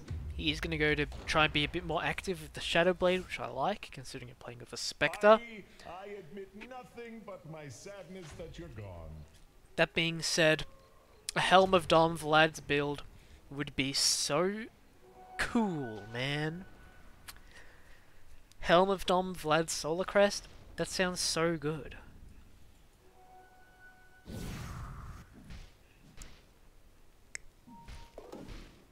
Bourgeoisie even getting a nice little D ward there, as he continues to cement his place alongside Antichrist on the Doom at the top of the net worth charts. Speaking of Antichrist, he doesn't have that finished Radiance, so Radiant are hitting a power peak that I really don't think Dire are able to match. Bourgeoisie, he's going to get the time dilation onto Mogic, but it's not actually going to affect any of his spells. Bit unfortunate there. The Arc Lightning had just come back off cooldown by the time time dilation came out. Now Antichrist, he's standing in the middle of 4 heroes with Occasionally Lucky. Look how much damage they're taking just by running after him. In fact, all the Dire heroes are now adjacent to this area, and he's just going to keep running away. Mogic does have an ultimate if he wants to use it, but it's looking like it's going to be unlikely to result in a kill here. Oh, never mind. He's got a good angle on Antichrist, who just kind of doesn't make an attempt to run in a more unpredictable direction, so he will get punished for it. Bourgeoisie, though, he does take this opportunity to get the bottom creep wave pushed out. These other Radiant heroes, they are going to run up, but they are under vision right now. So it's unlikely that they really get much of a surprise factor off. Laguna Blade does come out to Mugetsu from Stealth Soldier, but he's going to get haunted on from the Spectre. And you see the disadvantage of playing with and without vision here, as Radiant just try to run up. They're just not capable of doing much, as Dire can adjust their positioning accordingly by will. Meeseeks is going to use this opportunity to push in the mid lane, and he's got a lot. Skelly's out right now, so that's going to... that's a lot of damage. They will get a return kill onto Killer Jack in the top lane. Looks like they maybe want to do a bit of damage to this top tier 2. Bourgeoisie is getting really close to that Monkey King bar now.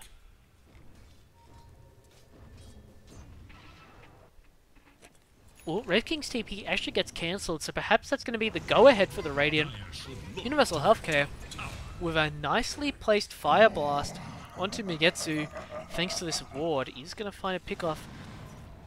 And now this top tower is going to keep taking damage from the creeps. Chrono now comes out from the Bourgeoisie onto the Spectre, dealing out a lot of damage here now, but he will succumb to the increased damage from Meeseeks on his own Mask of Madness, and now Meeseeks, for the second time this game, getting caught with not enough mana for the reincarnation. The Doom now from Antichrist is gonna cement the kill onto Mogic, so that's gonna be a 1 for 3 in favor of the Radiant, showing a big gap in the XP and gold advantages between both teams.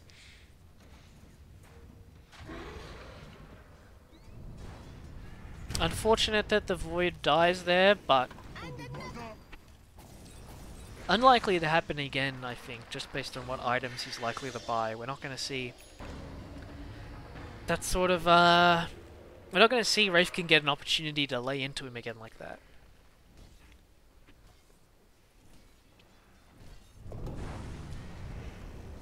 Well, Wraithkin's going to go TP on the Shrine here, but he's actually in the middle of a lot of Radiant heroes. They're going to get vision of him now as he runs to the right a little bit. Ooh, he doesn't actually quite go for it.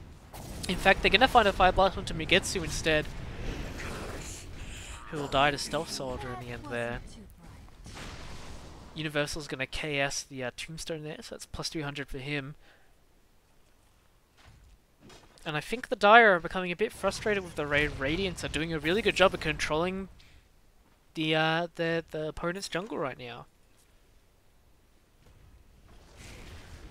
Ooh, the Infernal Blade should have set up for the LSA there, but it doesn't quite land now. Mogic is going to take that opportunity to pick off Antichrist.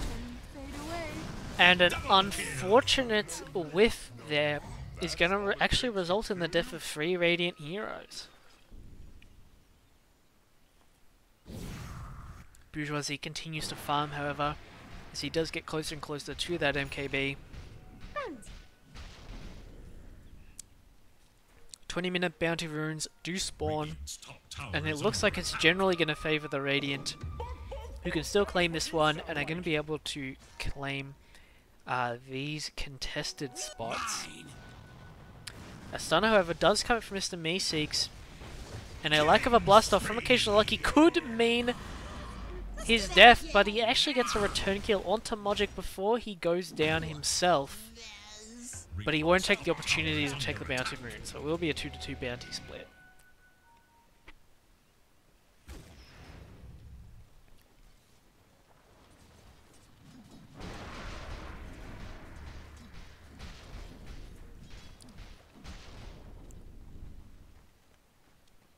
Radiant now.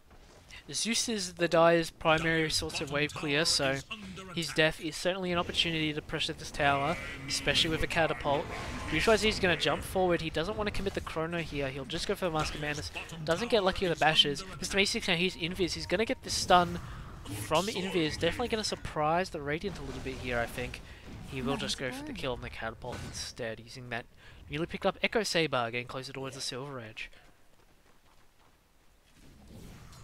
Dire now smoked up. They really want to force an engagement here. Haunt is up from the Spectre, but Bourgeoisie now does pick up that Monkey King bar. He hits like an absolute truck inside that chrono and outside that chrono now. Radiant, they're going to opt to take back control of the area they seceded just a couple of minutes beforehand. Meanwhile, Dire, bit of wasted potential there on that smoke. Looks like they the Radiant want to bring him back into this little stack of mines here. They need to put up a sentry here, however, as Mr. Meeseeks manages to get on top of Occasionally Lucky. He will pop the remote mines in order to pick off Mugetsu, but not an ideal way to die there. Cursed Crown onto Universal. Won't result in any further interaction.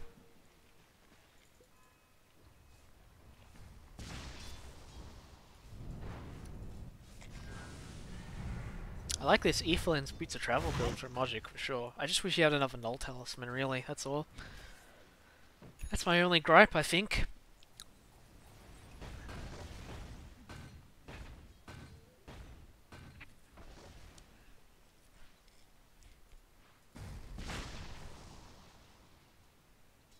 I'd probably buy a Glimmer before Ags as well, but that's alright. Antichrist is going for an Axe, I think here, which is a cool it's a cool, fun item for Doom, and it's also very effective here as he's playing against the Spectre. He's going to run into Mugetsu and kill a Jack here, but he's actually going to take a lot of damage on the Belay Mail of Mugetsu, eventually resulting in his death. Between that and the Bedlam, Gangu's going to haunt in on the Spectre now, and with the drums Yasha, he's running fast as a goddamn blue hedgehog. 2 for 0 so far for the Dire, but the Chrono comes out from Bourgeoisie, but he's going to miss Mogic. The bashes will still result in a kill, but a bit unfortunate there as the Chronosphere does go to waste. Time Dilation now is going to slow up Killer Jack and Mugetsu as the Cursed Crown will pop. Meeseeks wants to go. He's going to use the Silver Edge onto Universal Healthcare, but Bourgeoisie is going to take down the Spectre, but he pops the Mask of Madness. He would rather man up than play a bit more conservatively, and it's going to result in his death.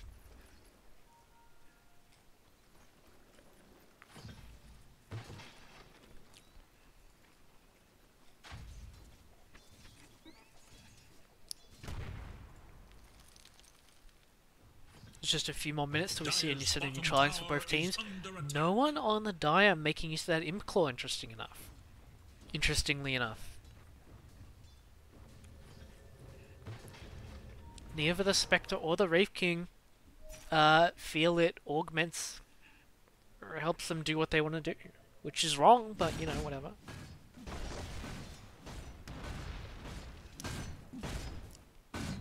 The Trail of Tears.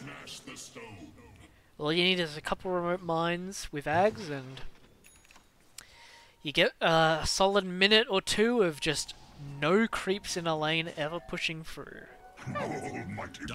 Meeseeks looks like he wants to find occasionally Lucky in the trees here, and it looks like he's probably going to be able to do it, as he all runs past him a bit there actually. He'll find him now though, and I don't know if occasionally Lucky's really going to be able to get out of this one. He misses the opportunity to kill Mugetsu with the mines there. I think that's enough. But ultimately, he blasts off here instead of here, which could have maybe given him the ability to TP out, but I digress, as Mogic and Universal have a bit of a run-in in the mid lane.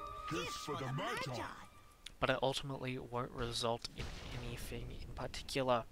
Bourgeoisie though, he's getting close to that Ags.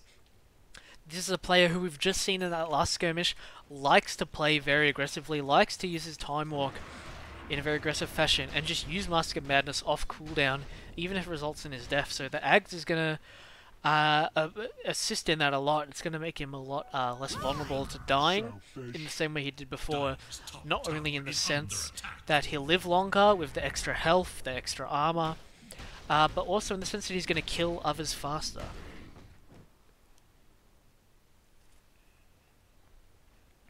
We do see this 3k lead for the Radiant is kind of plateaued. Not plateaued, but it's like kind of stagnated for a while now. In fact, it's dropped down to 2k now, so the Dire definitely maintaining the dynamics that they have been for a while now. Although, Doom now on to Gangu 69 on the Spectre. Should be a quick and easy kill to start with, but in fact, just tanky enough to survive the Doom long enough in order to bait the Chrono from the Bourgeoisie, who just gets destroyed by Meeseeks, who I wanted to comment quickly about having picked up the Deso there, uses it to just completely melt the Faceless Void down from seemingly 100 to 0. Radiant's bottom tower is under attack.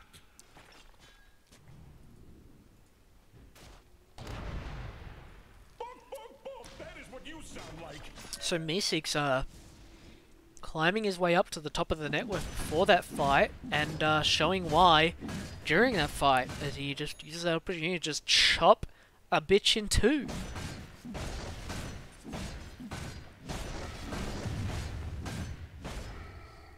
That's a good item for Spectre or Zeus. Quickening Charm for the Dire. Radiant, we've no other tier 3 neutral items yet.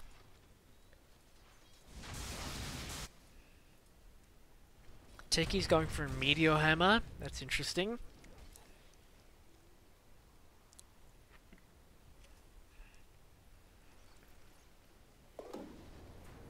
Ooh, Spider Legs. Now there's an item.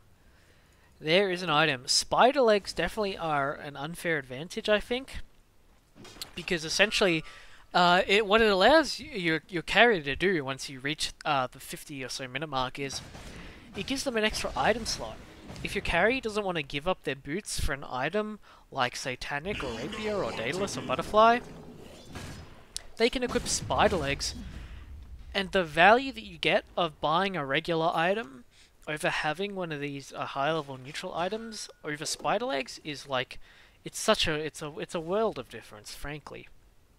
So Spider Legs are yeah, they're pretty much just an extra item slot for your carry at a certain point. It will be a while until May6 does need that extra slot though. Ooh, he doesn't want the Orbit Destruction apparently. Even though he already has a Deso. Doesn't want more minus armor. Logic now finishes his Nimbus.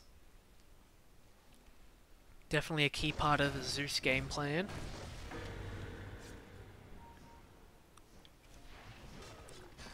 I see too many non-cores hitting jungle camps right now. That's alright, fellas. We're all here to have fun. Finally approaching that exit now for the Bourgeoisie. He and Antichrist have kind of had their net worth progress taper off a little bit. Ooh, that's totally an opportunity for a kill. Bourgeoisie says no. Even though I see plenty of other heroes on the map, I won't go for the Zeus who I know is alone. It's alright. We're all here to have fun. Interesting scan from the Dire. Not sure what they accomplished from finding out if someone's there or not. But Ag's finally finished for the Bourgeoisie now. Even I like a good bauble. Radiant's top tower is under attack. Did Antichrist perhaps buy that stuff of wizardry by accident? Mr. Meesix, he's going to find Lucky in the trees again here. You need to go for the stun out of Invis instead of the... Oh my god.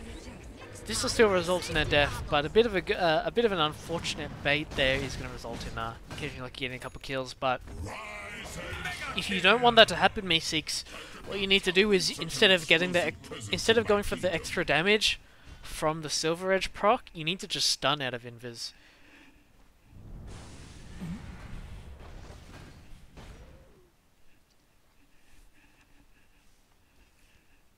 Good way to make sure your teammates don't die in the process.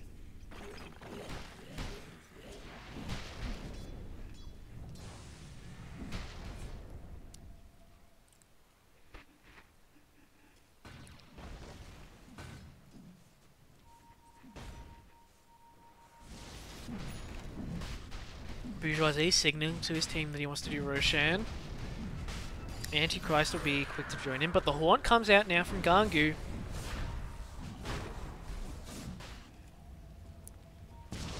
There's no techies with them.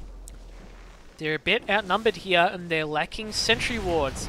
Although, as I say that, Meesix finally does run into this one that they have on the high ground and he will get bursted down. He will reincarnate, but now Antichrist, he's going to go. Chrono comes out, it's going to be onto the Spectre and the Wraith King and the Dark Willow, but Bourgeoisie, he's dropping low from all this residual damage. It's going to be a 2-for-1, now a 3-for-1 as Universal gets caught out. As a final tribute to the Dire heroes, and this is looking like it's pretty definitively in the favour of the Dire right now. Radiant looking like they're having a bit of trouble here.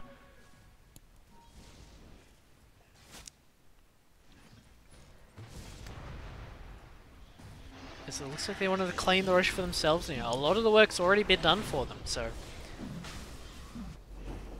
Dire's middle tower is under attack. Modric and occasionally Lucky, just playing regular Dota.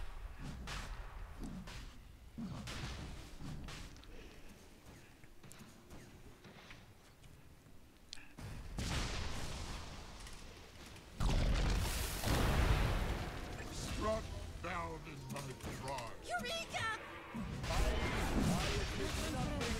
Roche will eventually fall to the Dire, but not before Mugetsu takes the Aegis. from his Spectre. Spectre, in fact, is going to immediately die for it. What the hell is going on? We have Mogic intentionally running into mines mid. We have Mugetsu stealing Aegis, and then Spectre immediately dies, resulting in Mugetsu immediately then losing the Aegis.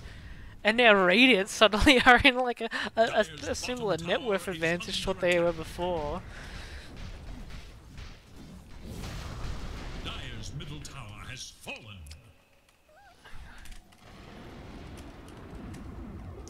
Dire's middle tower. Are Radiant really gonna get a tower out of this? They can't get a Ceterax, but can they at least get a tower? Dire's middle tower.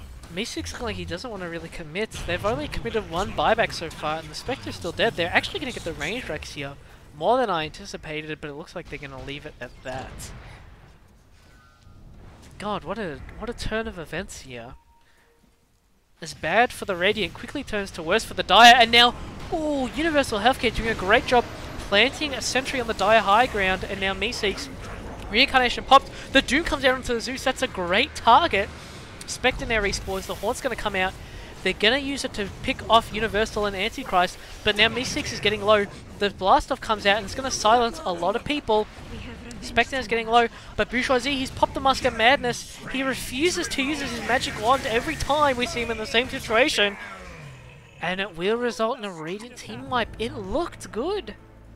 It looked good, but they're just slightly overcommitting every time.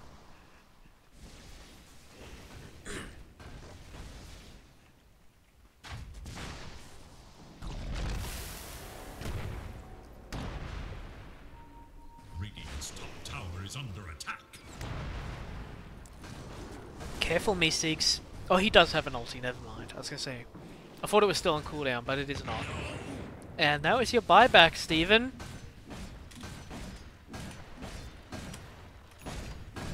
Radiant's top tower. You bought back for that? Radiant structures are fortified. Says Mogic. Radiant's middle tower. As they finally claim the mid-tier 1 tower at 35 minutes. Middle tower. This really is going to be another slog of a game, isn't it?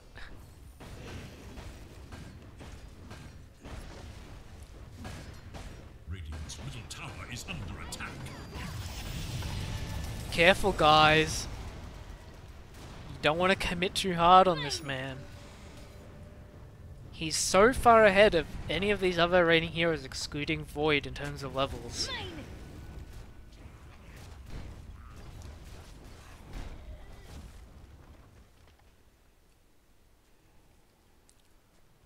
Spectre now still struggling on net worth. Does have a basher now, however.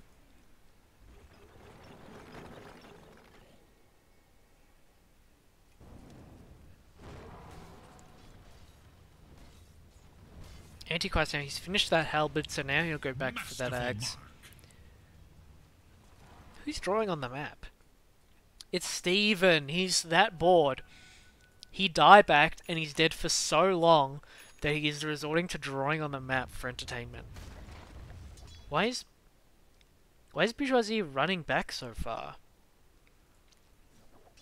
There's a wave here, bro. Why did you run? Did you just run like this? You don't have to run all the way around.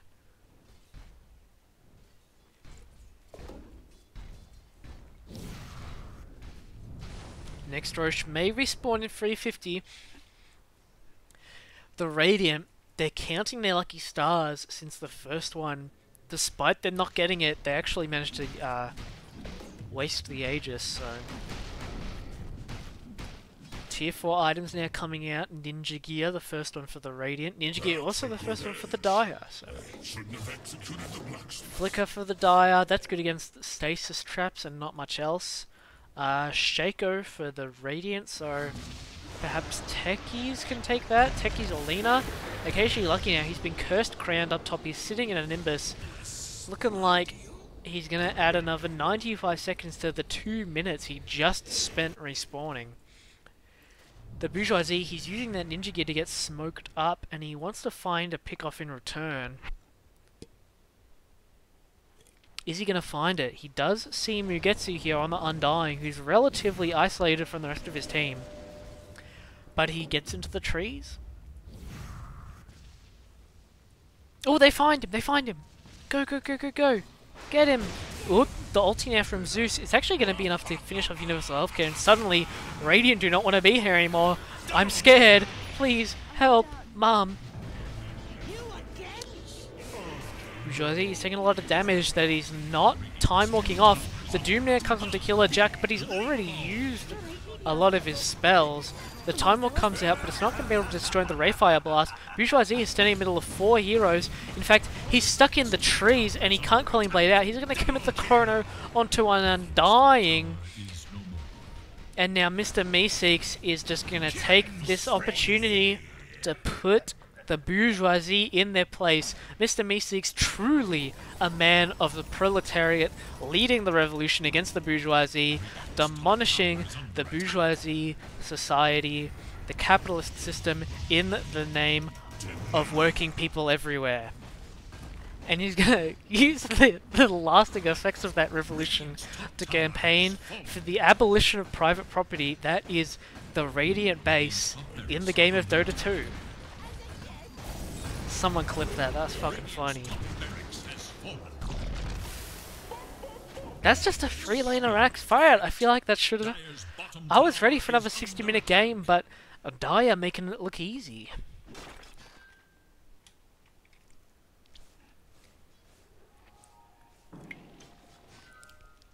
Only another minute till Roshan can respawn. And Dire are the ones maintaining a lot of map control right now. Universal's trying to get the Roche Pit warded up, but they might be aware of this ward. Even if they're not, they can Lightning Bolt that area, so... Dire are scanning for enemies. In fact, Modric's really close now to a Cypher Vice, so... That's going to be pretty high impact. Meeseeks now, he's found occasionally lucky going for the bounty runes. He again insists on going for that extra damage, but it looks like it's not going to be a factor this time. And occasionally lucky, in accordance with a... Oh, he actually didn't... It's actually still on cooldown. I was going to say, in accordance with a blood oath he took at the age of 6, he still does not have buyback at 40 minutes, but in his defense, it is on cooldown. But he still is, you know, not playing with buyback, so... Maybe you want to be a bit more conservative there, Steven. Not just run into enemy territory for a bounty rune. And Meeseeks, he's going for another kill. Stealth Soldier just sits there and keeps hitting creeps despite having vision of Meeseeks there.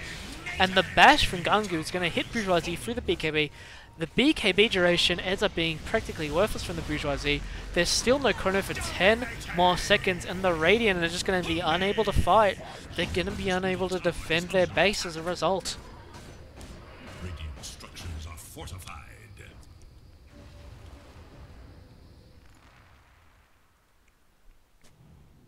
With an AC Desolator on this Wraithing, Meeseeks is going to be pretty well equipped to take down... I was going to say potentially 2 lanes of Rax, but the bottom lane of Rax is still protected by the tier 2, so at least it's only 1 lane is kind of the best bit of hope I can say there is for the Dire, and they insist on jumping forward despite knowing Meeseeks is here. This really is not a wise decision, as demonstrated by the Nimbus being the final bit of stun they need to be able to ensure that Void cannot time walk away. The level 25 reincarnation talent that coming from Meeseeks is going to make sure Antichrist goes down too, and occasionally lucky. It feels like he's been dead constantly for like 5 whole minutes at this point. It feels like he's only been up for like 30 seconds at a time. And Dire will take that opportunity to just end the game. Radiant's middle tower has fallen. Well done, guys. Legitimately a great showing.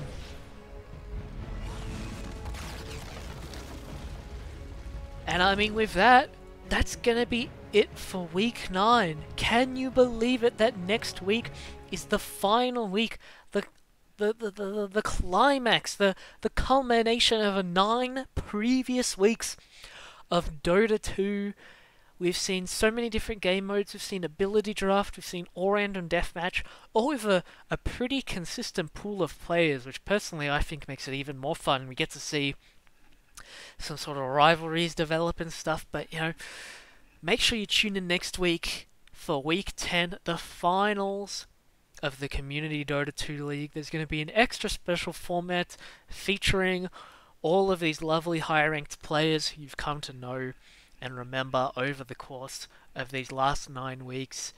Thanks to everyone who played, thanks to everyone who watched. We'll be back next week for, I can't stress this enough, the finals. It's going to be incredible. We're going to decide who gets that cash prize. We're going to have people from all over the world tuning in. I'm telling you, all over the world. They call me up, they say, I'm so grateful that you're streaming this. I've never seen anything like it in my lifetime. And I say, well, you know, that's what I'm going for. Thank you for acknowledging my genius. I've been Nutrismell, and I'll see you next week.